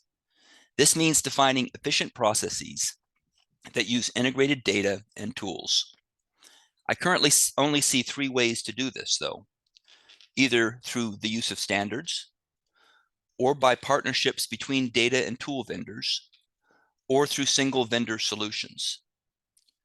There are, of course, challenges and limitations with each of these, but we can see these choices playing out in efforts by various public and private organizations. As for Polaris, we have focused on partnerships and on broadening our solutions.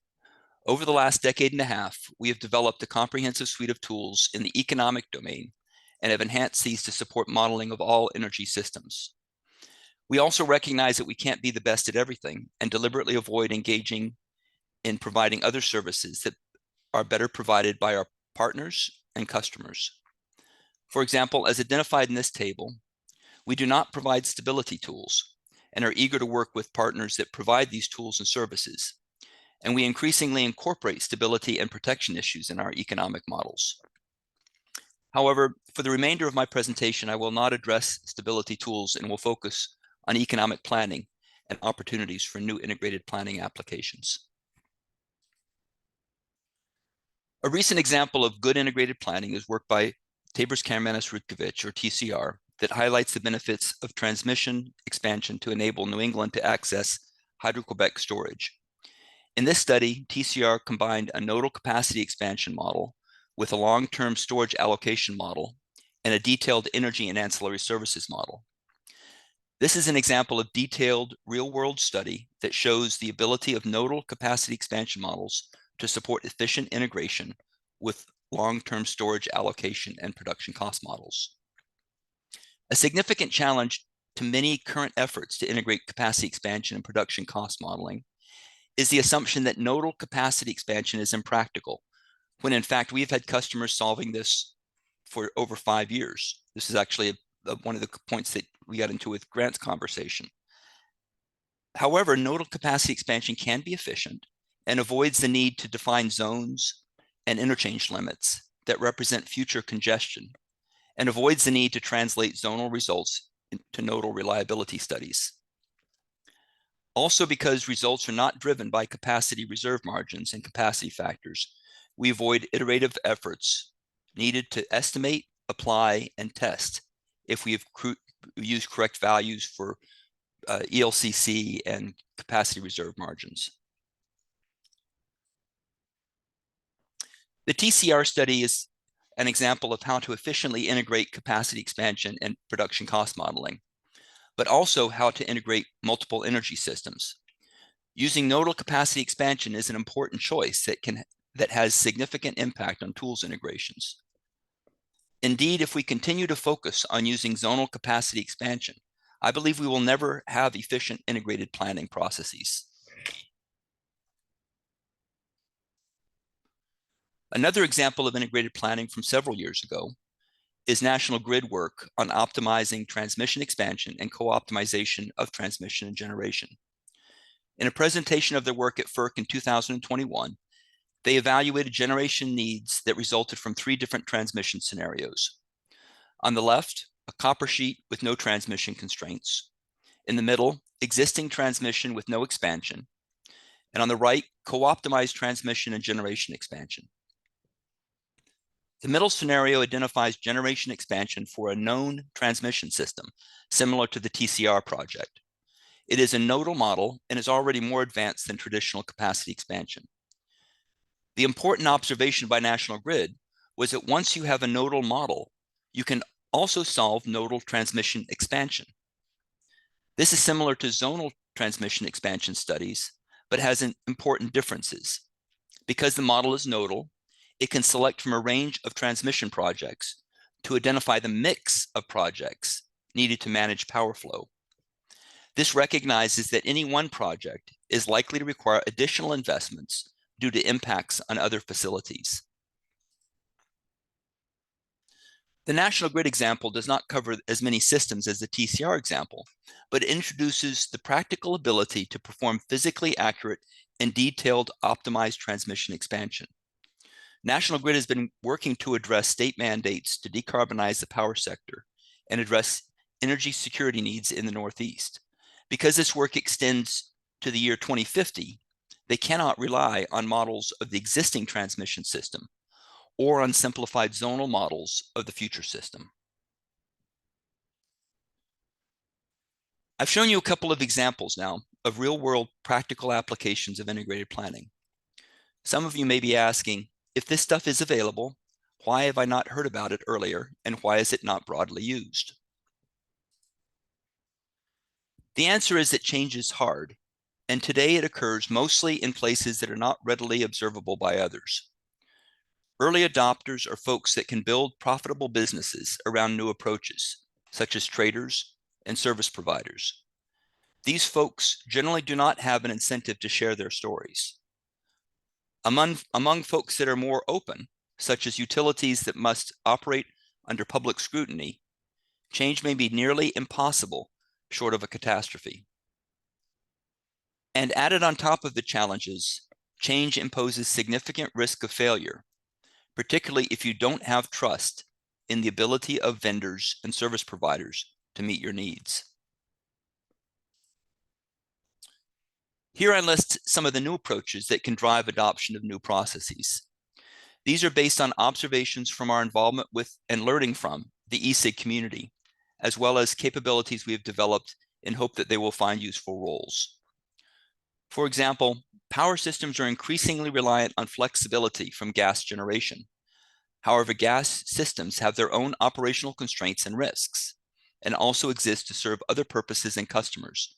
And so the increasing need to coordinate and co-optimize the operation of these grids and understanding the correlated risks between them. Also, capacity risks need to be considered at all time frames, not just the traditional annual resource adequacy assessment, but how do things look next month, next week, even in 5 minutes? Are the decisions that we've made ones that will yield reliable outcomes, or are we facing risks because we're operating with too narrow a margin that can upset our system with a random perturbation from what we expect? I will now pivot to describing some of the capabilities that we have developed and how these support integrated planning. There's not time in this presentation to provide a deep technical discussion of the tools and applications, but I hope you may see ideas that get you excited about opportunities to improve the impact of your work or to develop new integrated planning processes. And of course, my goal also is to have time at the end so we can get into some of the details if you are interested. We began developing PSO over 15 years ago with the goal of understanding the impact of variability and uncertainty on operations and how this should be reflected in planning. This was stimulated by our participation in what was then known as the Utility Wind Integration Group, or UWIG, and that we now know as ESIG. Coming from the operations world, we recognized that simplifications that were applied to planning efforts would no longer work in an increasingly dynamic system. This is also the time when cloud computing was in its infancy, and we were the first to deploy simulation on public clouds as a service. Since then, we have expanded our toolbox to address the range of common planning processes, as well as some less common tools that we see as important for future integrated planning. And in each of these tools, we provide a wide range of modeling capabilities that cover the increasing diversity of energy systems. For example, as mentioned before, physically accurate representation of transmission is important across all planning tools. Also, control room operations matter, and changes in operational processes can have a significant impact on system reliability and economic performance. Similarly, accurate understanding of impacts from storage is an urgent need, and current operating policies are often a barrier to efficient use of these resources.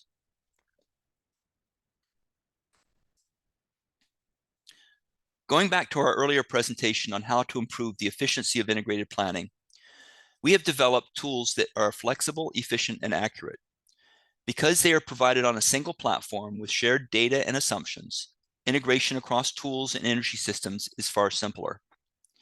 Starting with the discussion of capacity expansion, we can see that evaluation between a wide range of energy systems is possible and is necessary to understand the risk from dependencies, such as vulnerabilities of power systems to limitations of fuel systems. And we can do so efficiently and accurately. Continuing on to production cost modeling, we can accurately simulate operations at granular levels, limited only by your data and understanding of operations. Indeed, the main limiting factor in understanding reliability impacts is not the ability of tools, but of the siloed nature of planning efforts. In many situations, planners do not understand operations, even in their own utility.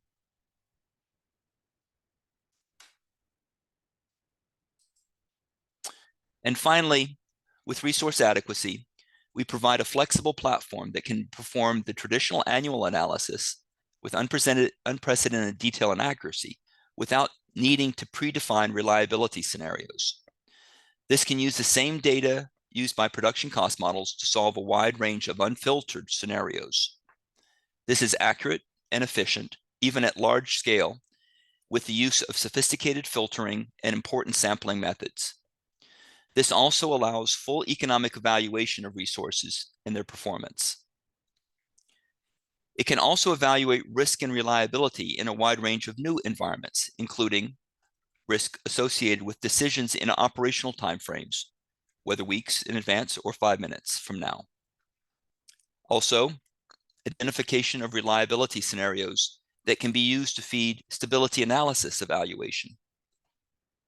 So start bridging the gap between the AC and the DC world. By providing a single platform to integrate processes, data, and tools, PSO and analytics greatly simplify integrated planning without inappropriate simplifications of system models. This has been achieved in spite of many myths about what is too hard and impractical. In reality, many challenges are solved problems with solutions that can be easily applied in integrated planning. So even with tools, as we just discussed, data is often the biggest challenge in planning, and especially in integrated planning. Through analytic services, we are working to provide increasingly comprehensive data sets. Current data coverage for economic planning models covers North America and most of Europe, as well as other locations around the world. The data service can be combined with knowledge of other processes that impact system operation, including financial incentives, regulatory constraints, and the efficiency or inefficiency of coordination between grid operators. For example, transmission has often been overly simplified, and to understand impacts on energy flows, it is not enough simply to have a nodal or zonal model of transmission. Limitations of transmission on the transmission system are worsened by a range of management processes. Indeed, a major driver of nodal markets in the US has been to avoid inefficient use of transmission. We continue to see this today in the Western US, and efforts to move away from oasis scheduling through the deployment of day-ahead markets. Also of increasing importance is understanding extreme events and resource performance through the impacts of weather and the resulting correlations between load, wind, solar, forced outages, line limits, generator capacity, and other weather-related impacts. To support this need, we provide resource-specific and location-specific forecasts from historical or synthetic weather. This data service can be used to accurately simulate the performance of new resources and how this performance correlates with competing resources.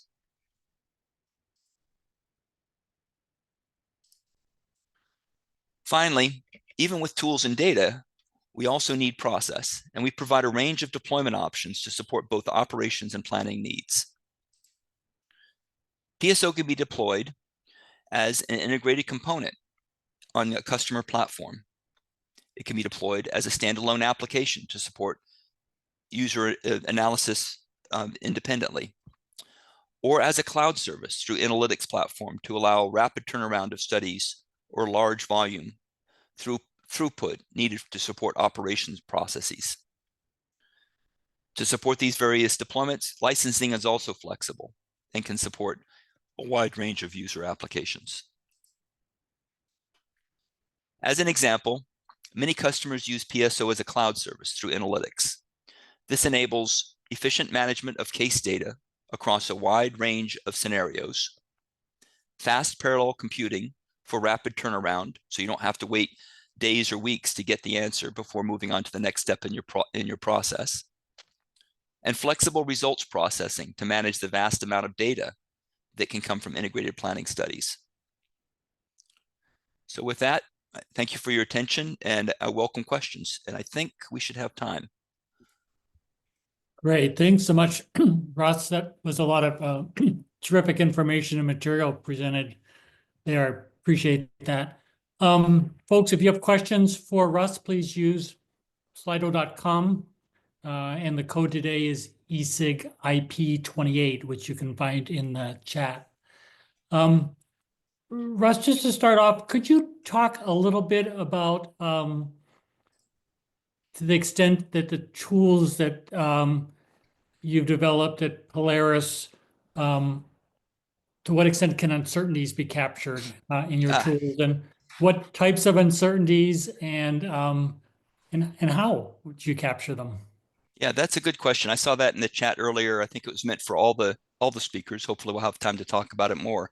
But this is a crucial piece. This is actually goes back to our initial efforts as I mentioned, we came from an operations background, and managing uncertainty is what really distinguishes operational processes from planning. The operators have to make decisions based upon the information that's available to them at that time, and given the resources that they have still control over. And as they get closer and closer to real time, those choices disappear, but also the uncertainty goes down. So it's a constant race between managing variability and uncertainty and maintaining flexibility in the system necessary to manage what residual uncertainty remains. Now, if we think about how this works in the different integrated planning domains, for production cost modeling, we want to try to capture uncertainty. And we have what we call an integrated decision cycle model, where every step of the operations process can be simulated. And it can be simulated both with the levels of uncertainty in forecasts that are seen, as well as being modeled stochastically, if that's what you would like to do. In working with EPRI, we've seen that, however, that even though stochastic models are interesting and useful for, I'd say, research activities, a good ancillary service policy will generally trump stochastic modeling. Stochastic modeling may be useful to come up with ancillary service policies, but in the end, deterministic models that still represent the impacts of uncertainty are very important. So that's production cost modeling. If we think about resource adequacy really is trying to simulate what the risks are on the system, given the nature of the resources and the way we operate the system and so forth. And that is really just a large-scale Monte Carlo problem. So people will often refer to that as stochastic, but in fact, it's a series of deterministic problems that are not without decisions that connect across them to make it what I would call a true stochastic problem. But we want to do that on large scale, and we want to do it efficiently. So techniques to do that are important. And thirdly, then with capacity expansion, we should think that capacity expansion has always been a stochastic model in the end. It's always been a problem of making a decision given a range of scenarios that may occur. Classically, this would have been like a load duration curve approach, where you've got different load points on the curve, and you had to decide how much to build, given that some resources are going to be base load and some resources are going to be peakers, given the nature of the loads over time and the distribution of those loads. Now, with the introduction of storage, it gets a lot more complicated, because now we have to start considering the time-coupled nature of the resources and the constraints needed to manage state of charge. Although you could also reflect on the need to represent limitations from ramping and limitations from unit commitment constraints. And all of these require us to recognize that the states of the system that we consider in capacity expansion studies are now tied together by these constraints. But the important observation is that they don't necessarily need to be modeled with explicitly representation of chronology. And I know I went through things rather quickly there, but in the capacity expansion slide, I mentioned that we have 3 different models for modeling chronology. The first is full chronology. You want to do 8760 or 87,600, you can do that. Of course, there's going to be practical limitations on that in terms of solving that many power flows and in solving that many time steps with the detailed system model.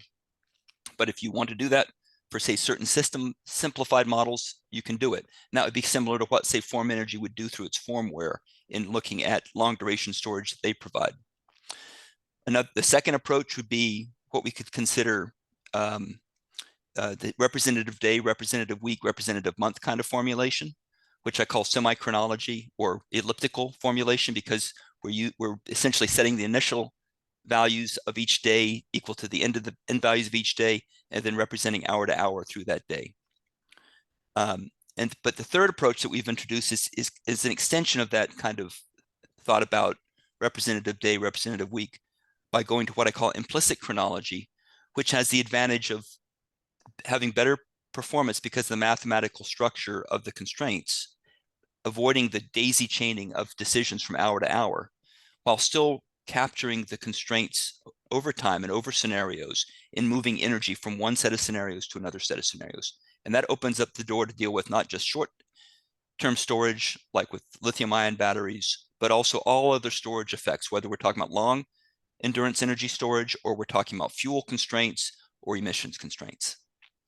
A long answer to that. That was question. a terrific answer. Yeah, thank you for that. And I'm hopeful that we'll have time at the end. If we have time at the end, we could hear from our other speakers on that same question. It is an interesting topic, so thank you.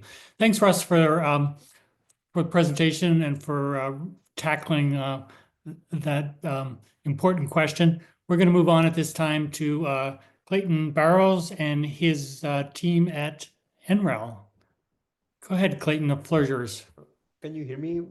Right, yes, I'm checking if it's working, my audio. Yes, Okay, perfect. we can hear you. Yes, we can hear you, Rodrigo. And I have with me Rodrigo and Jose as well, but I'll kick this off. So I'm Clayton Barrows here at NREL. Thanks for having me on this, having us here on this Integrated Systems webinar. So I just wanted to start by kind of framing the issue and kind of talking about where we've been in terms of integrated resource planning and where we're headed with integrated systems planning. I mean, starting with the IRP, we all know where we've been planning generation resources to meet some objective and load projections, and then subsequently often planning distribution systems to meet load deliverability and integrate distributed resources like solar or demand side responsive resources. And then in the middle, we're often tasked with transmission planning to ensure reliability. And so as we move towards integrated system planning, not only do we bring together these different ends of the spectrum and in planning different parts of the system, but we also bring together the roles of each of those respective planning processes. And I think that therein lies the biggest part of the challenge is it's not so much that the scope of the problem has increased by including generation, transmission, and distribution, although that is a challenge too, but also now the scope has increased because where we were only concerned with resource adequacy and economics in the generation planning problem, we're now concerned with resource adequacy and economics and power flow and contingency analysis and stability analysis in the integrated systems planning process. And so this has been mentioned before today by my other colleagues, and I think that's great that we're aligned on where some of these challenges stem from. And so we'll talk a little bit more about how we're tackling it, or we're encountering it and tackling it here at NREL. Like I said, it's not just the scope in terms of generation, transmission, and distribution, but also when trying to make sure that we're creating reliable systems, we have to think about these timescales that span a large range of decision order. And so not only do we have to understand planning timescales and think about where and when things should get built, but we also have to be able to understand how those built resources will be scheduled so that systems can operate reliably and manage forecast errors and operate from an hour to hour or minute to minute basis.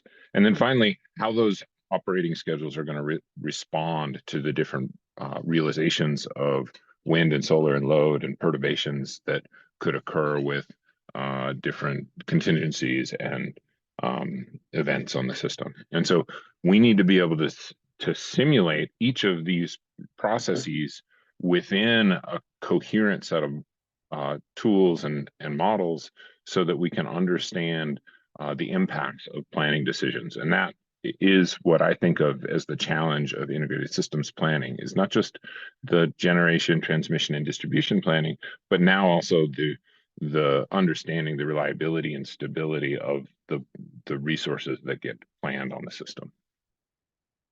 At NREL, we've been doing this in some sense through various grid planning studies for a long time. This is an example that we put together for the North American Renewable Integration Study, where we kind of show that we bring together the data, form scenarios, and think about what are the different build outs that occur under different scenarios.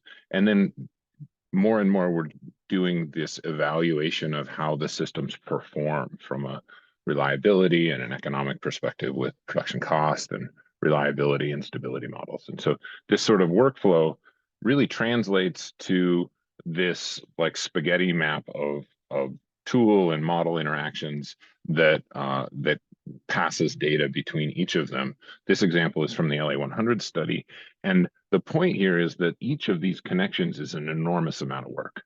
The LA100 study really pushed this to the boundary of being able to simulate in a great amount of detail the transmission and distribution build out needed to meet these very ambitious development goals. But then we were trying to pass that data between a set of models and tools that were fairly incoherent and fairly challenging to do so. And a lot of this was done by hand, and through the course of that study and subsequent studies, we've automated various pieces of it. But the point is that each one of these translations and these connections and data handoffs is very, very challenging and is a lot of work, and ultimately leads to a subpar ecosystem of handling data.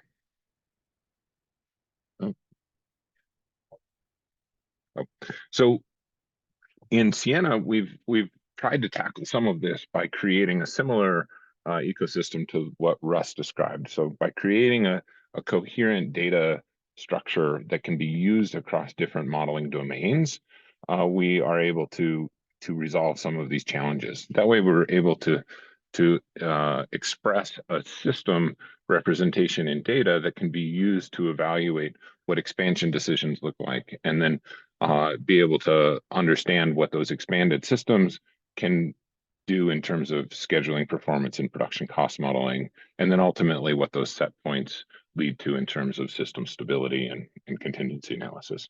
And so we've done this with the Sienna open source ecosystem and the different capabilities highlighted here in the ecosystem. So we start with that Sienna data that holds the coherent data set across all of the different applications.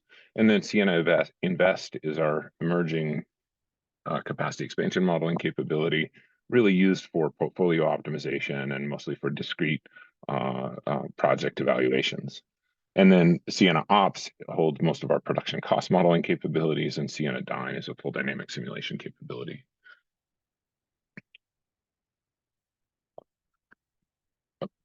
So when we think of integrated system planning, it's this catch-all that comprises multiple aspects. It's both this generation, transmission, and distribution, and thinking across those traditionally separate planning processes, but it's also the connection of power flow and contingency analysis with capacity expansion and production costs, and other aspects like resource adequacy and stability analysis. Now, not only are all those scales are connected together, but we have to be able to represent, as Russ had noted, the different processes represented with those decision making.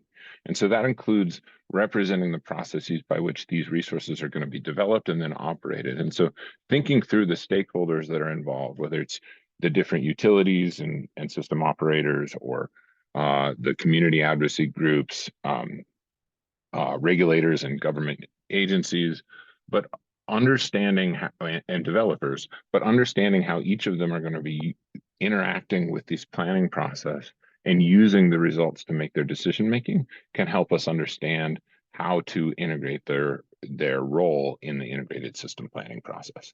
So this process is very complex and has grown exponentially because of just the connection between the different scales that people traditionally have treated separately in the IRP and other processes.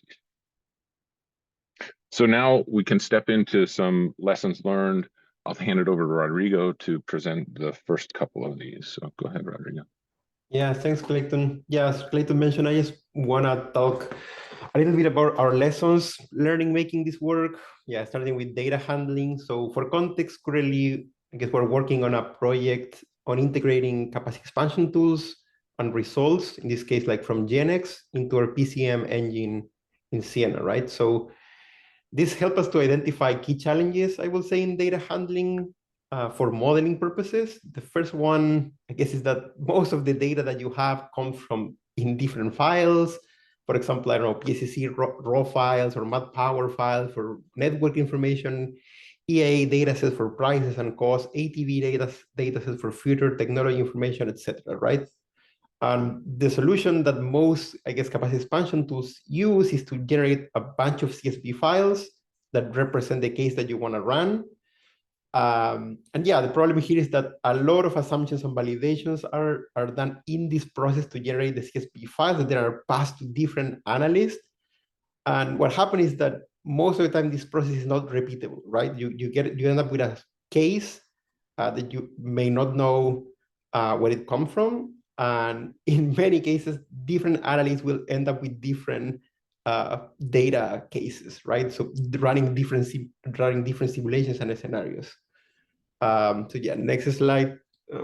Yeah, so I guess right now what we're doing is working and implementing what we call our Siena Grid database or Siena Grid DB, that for our purposes have like the true information for a grid that allows you to instantiate, for example, let's say a power system, that GL system that we use, that can be used maybe running a PCM case or a power flow case or maybe both. And the key aspect here is that the data, and the time series data also, is already there in the Siena Grid DB, and you as the analyst instantiate the case or the scenario configuration that you want to run.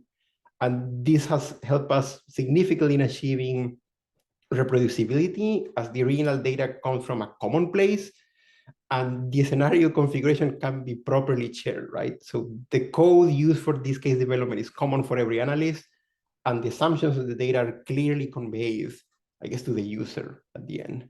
The same idea also applies for generating, let's say, a portfolio for capacity expansion studies that currently we're working on to be, like, let's say, fully operational with different capacity expansion tools, like GenX and our in-house Siena investment tool.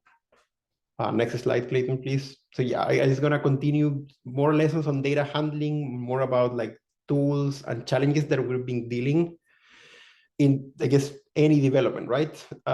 So I guess passing around CSVs between models was, I guess, the starting point in our group, right? We want to get rich result into our Siena PCM toolbox. And what we quickly realize is that this comes with many challenges in the CSV, like what units are being used, which columns, which name of the columns, whatever parsing that you're trying to use can go away in an update from one model that generates those CSVs. So when those CSV files change, most, if not all of the pipeline will stop working. And for that purpose, the solution was like what we call like this R2X, that is the approach to convert inputs or outputs from a model into another, let's say, X model. In this case, reads into another X model. The code in this case is modular, and you can customize the requirements between the models. Yeah, and more importantly for us, allows reproducibility, as we don't really need this intermediate CSV that are kind of passed around. And the translation layer is directly generated from inputs and outputs from a specific model run. Next slide, Clayton, please. Yeah, I guess the key point that I want to argue here is that the application of connecting capacity expansion into production cost modeling requires a lot of computation, a lot of algorithms. And in many cases, even this translation may require to solve additional optimization models. And the key point, I guess, is that we want to be super clear from the data point that it's not possible to recover a PCM case from capacity expansion results. And you need, in a way, to start from what we tend to call like a base system that lays the foundation for incorporating results from CEM into PCM. I guess the key point is that you need to start with more details in the data to model less detail. Next slide, Clayton. Yeah, and I guess to conclude, what is the actual data that you need to translate between the models? We have like this zonal to nodal term that is kind of this catch-all phrase, right? Like we do expansion planning at a zonal level because I guess in many cases is the right tool to do proper policy analysis, right? But I guess as everyone mentioned, Carlo mentioned earlier, the moment that you want to ensure that your plan's future system is reliable, you need more information that will not come from your capacity expansion optimization problem and your CEM data, let's say.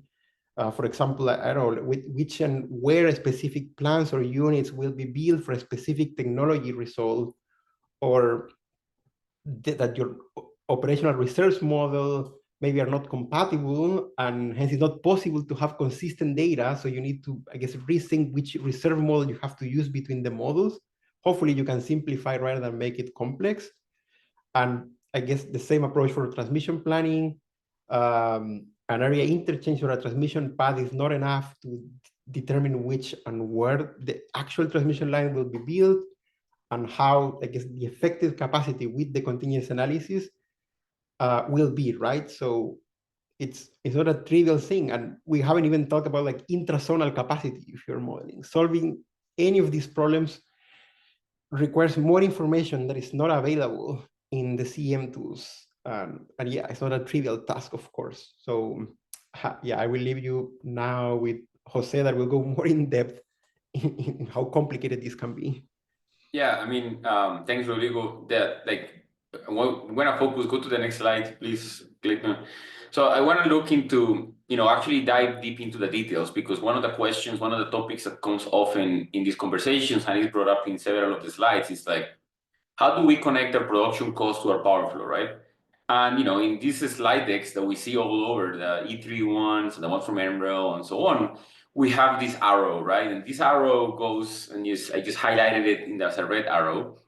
And a simplistic view of what this arrow does actually will mislead you what is the actual effort placed into making this process systematic, right? So we need to answer questions about what information is actually being sent between the engine, between the different applications, right? Because even the semantics that we have, and I agree with Russ on that, they're not really good to describe the problem, because a PCM application, a powerful application doing different things, they're not models. What will be a valid fallback in case the power flow fails? And how do you actually square the simplified representations between one network and the other? So in this part of the presentation, we're going to dig deep into what we've done in Siena to actually go deeper into what it takes to do this at scale, right? And one of the first things that we have to note is, like as Rodrigo has been saying, our philosophy is you have to start from detailed data to go into simpler data. So you start from the power flow cases, and the power flow data itself is messy and poorly documented, right?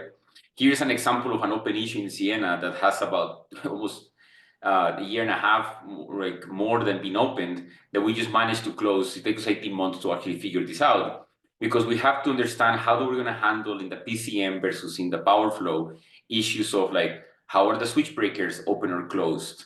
If your power flow case is actually having units that are offline because that power flow case is for the summer, so something is not available, or for the winter. How many of these kind of like simplifications are required in terms of the network data to be able to make a reasonably solvable optimization problem? How are you going to do the network reduction? How are you going to handle double circuits?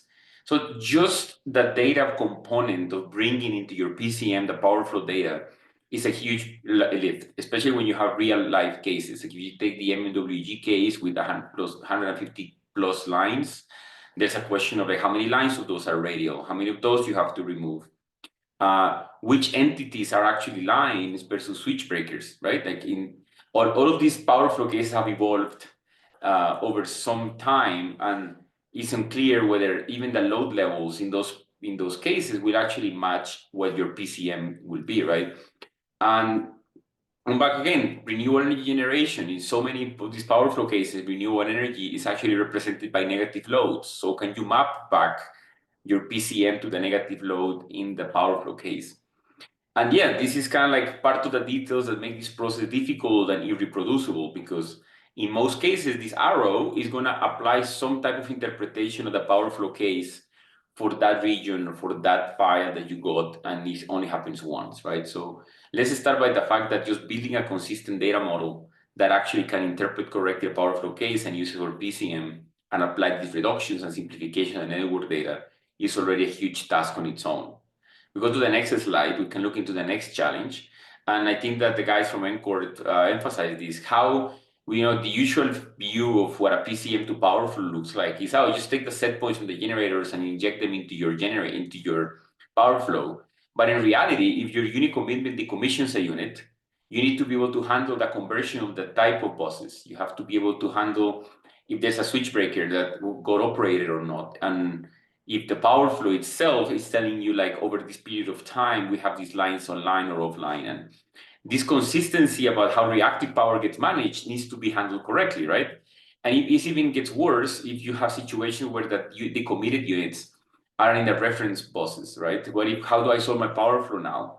So even between the same unit commitment runs, you can have significantly different operating points and operating conditions for the grid that represent different power flow behaviors. So now we're starting to see that we also need to handle situations like losses, for example. PCM models are usually lossless. So using a naive power flow solver would allocate those losses to a single bus, which is the reference or the slack, inducing flows along that one bus that are not realistic and can create convergence problems. So we need to start thinking about how this arrow that we've been doing now has to handle the data, has to handle conversion of the bus types, has to handle reactive power allocations, and now it also has to handle how to reallocate losses in the generator. So how can we address this in a systematic way? Do we include the losses in the PCM, increasing the computational costs, or do we implement distributed slack models into the power flow case? But then now the question is, how does our tool and our application handle this distributed slack, and how do we square off the PCM power set points from the distributed slack one that has losses, right? So, this arrow is starting to do a lot of work, right? We're talking about that now. There's 3 major tasks that this arrow is making so that we can have a principled way to manage PCM to power flow. If you go to the next slide, now we have to handle yet another issue, and it's the convergence failures. If we just naively hit a power flow solver with these change bus types and with whatever guesses we send to the Newton-Raphson algorithm, we can cause fail solves. And it is not possible within an application like PSEC or PSLF or other tools to identify, hey, is this power flow solve failing because the system is actually unstable and cannot provide? Or is it because I also need to adjust my initial guesses to make it close to convergence? So we have to implement in Siena a way of calculating the residual of the power flow equations even before we hit the solve, so we can apply some homotopy methods or others that we can apply a correction to the initial guesses that allows us to obtain a Newton-Raphson solution and try to have a proper fallback to correctly assess whether that set of set points that were provided by the PCM were not possible to be solved because of numerical problems, because of bad guesses, or because the system actually cannot deliver that power in a easy power flow. And these fallbacks can take different forms. Can be a DC power flow, can be a Gauss cycle. You might be able to return the eigenvalues of your Jacobian of your power flow to be able to assess the situation. So again, this arrow now is it's almost bigger. The arrow is almost as large as an application on itself, just to be able to handle, again, systematically these challenges, right? If you want to have 8760 or hundreds of thousands of solve for your power flow to figure out that your system is actually viable across all of your PCM results. Go back to the next slide. And then, we have more issues now. What if your system has HVDC? How do we handle HVDC? The classical approach is to put an injection and a load in both ends. But in many cases, especially, for example, MISO with Manitoba, the HVDC provides a lot of support. Is your technology a BSC or an LCC? How do you allocate the reactive power in your power flow case? Do you keep the data for HVDC or remove it? What are the requirements in terms of one side, that the sending side or the other? Or is the link that your system has actually reversible? We have seen studies where people employed reversible HVDC links over LCC, which is actually not reversible, versus BSC. So again, we keep layering all of these details that people are saying, oh, those are your details. But we realize that the validity of actually being able to make this process work and do a proper transmission adequacy in many ways of your integrated plans is far more complex than it looks like. And we simplify with an arrow. Again, I just want to reemphasize, we just keep putting these arrows that say just throw an arrow between application A and application B. And that's not the case. So in a nutshell, before we can even start conducting an analysis to assess the interoperability needs between a PCM and a power flow application, we have to have consistency in the data. That on itself is a massive piece of work. And you need to map the simplifications between the full network and the simplified one in the PCM. You have to figure out what your set points are, what your bus type changes, participation factors. To be able to, if you have a slack bus, you have to be able to do all of this. You have potentially made corrections to the initial conditions before requesting your power flow, and also identify fallback strategies. So all of this is a huge engineering challenge from the solver perspective, from the operational representation perspective, and from the in algorithm design. You need to design algorithms themselves. So in Siena, what we've done is essentially be able to have these objects that are the power flow evaluation methods that allows us to perform all of these actions before we actually export a feasible AC case or send it to PSEC. And we managed to optimize this process to death, like where we right now can take less than a second to actually export for every set point of our PCM a valid case in the power flow, having taken all of these issues into consideration. So yeah, in Siena today, we have considered all of these issues, all of these things that we're describing, and we can write out to your PSEC case. We can write a raw file for every one of your 8060 power simulations or your 105,000. And we've tested this in realistic networks like the MNWG case for NTP, where we can actually connect properly all of the logic between the AC power flow requirements and the PCM that happens inside. So again, I just want to emphasize this, that unless, and like this, I want to give a shout out to Russ on this, that unless we have a better conversation about what this interoperability of the software looks like and the real challenges of making one application work with the other, then we're not going to actually succeed at this kind of like elusive task of doing this massive software connection and all of these blocks and arrows that we see in every presentation.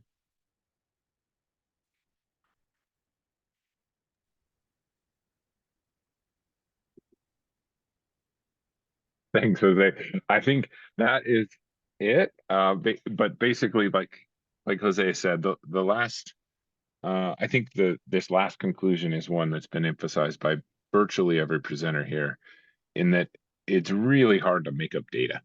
And so one of the conclusions we've gleaned from doing this type of work for a number of years now is that when you try to start from some aggregate representation of the system or simplified representation of the system and add detail through capacity expansion or some sort of system planning process, it's kind of a fool's errand. And so we really are finding a lot of value in starting from the most detailed data set or data that supports the most detailed modeling needed, and then augmenting that data through the planning, through simulating the planning process. And that's a much more tractable solution that can lead to more successful results. So I think that's the kind of the main point that we'd like to conclude with. And with that, let's say thanks to eSig and Breakthrough for sponsoring this, and welcome any questions. Great. Thanks so much, Clayton, Rodrigo, and Jose. Really appreciate excellent presentation. Folks, if you have questions for our final presenters, please enter them through slido.com with the code for today of eSig IP28, and that's in the chat as well for your reference. I guess I'd like to start with a question that was posed to all the speakers that I put before Russ. For you, Clayton, Rodrigo, and Jose, is to talk a little bit about how you view uncertainty, the degree to which your tools can capture uncertainty, what types, and how do you do it?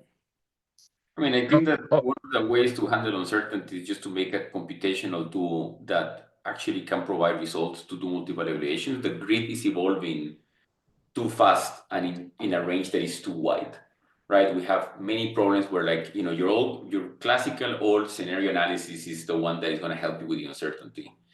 And as long as the tools can handle all of these scenarios, because they're robust to handling multiple situations, for example, in the case of the power flow that we discussed, right? If your power flow algorithm that connects the results from a PCM to the power flow is robust to bad initial conditions, to recovery of solutions, and so on, you can assess multiple situations of penetration or renewables or load or different realities. So I think that from our perspective, you know, when the changes are too large, it's just make a tool that can actually handle it both computationally and methodologically, so that you're not bounded to the small one narrow application that you can solve, or the now narrow set of data that you were provided with. Yeah, I was going to just mention that Russ did an excellent job of kind of highlighting different modeling activities in the integrated system planning process that can do a good job of representing uncertainty, or probabilistic methods that can help understand uncertainty with resource adequacy and things like that. Sienna's built, like Jose said, to be able to run lots and lots of simulations and deploy them on lots of hardware, so you can get them quickly. But the other piece that's worth noting is that there's a lot of opportunity in certain venues to do stochastic optimization, or to do ensemble analysis to evaluate what the impacts of different uncertain parameters are. And so all of that is kind of customizable in a way that is dependent on different use cases. Great, thank you. I'm not seeing other questions come in specifically for you yet. If folks have questions for our presenters, please enter them through slido.com. I'd love to hear, Grant or Carlo, if you have anything to add on that question of uncertainty from your perspective. Go ahead and turn your cameras on and chime in. Again, the question was, to what extent can your tools capture uncertainty? What types and how? Maybe I'll jump in quickly and then let Carlo expand. Obviously our tools can take account of the stochastic process, and really are being designed to kind of build out that scenario sensitivity kind of analysis that everyone's kind of looking for. I think there is definitely a place for the stochastic analysis, particularly with variable energy resources.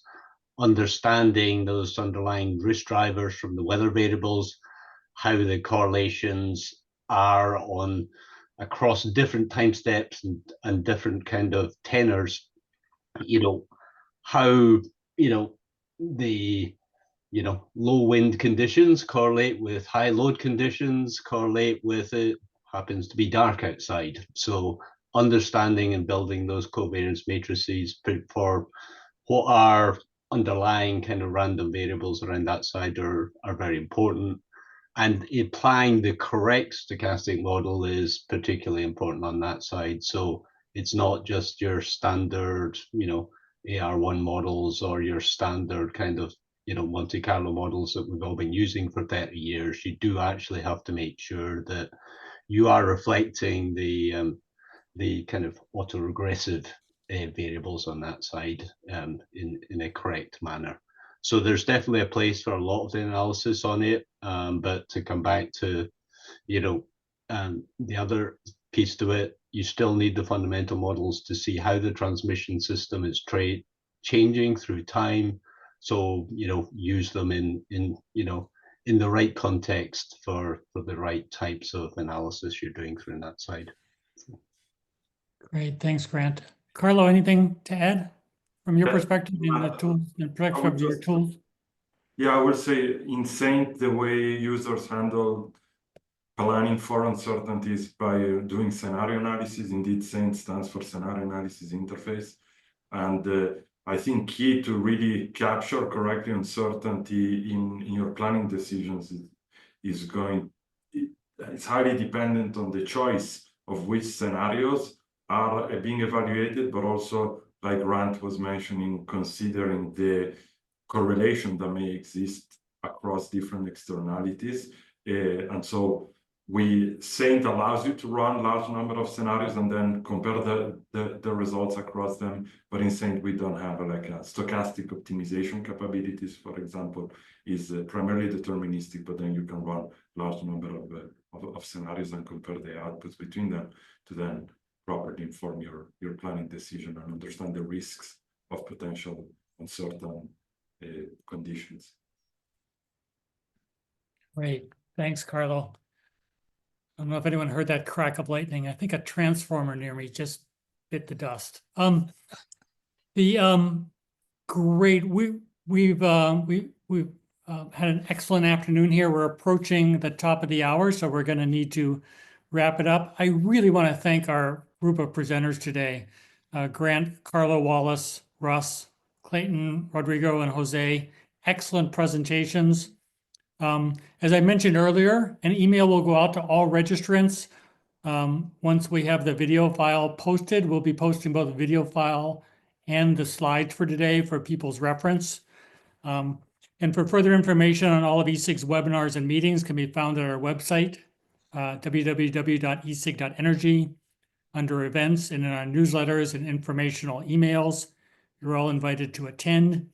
We really appreciate everyone's engagement today, and we look forward to seeing everybody soon. Thanks so much, folks. That's a wrap for today. Thank you, Matt. Thank you, Isaac. Thank you. Thank you. Thank you.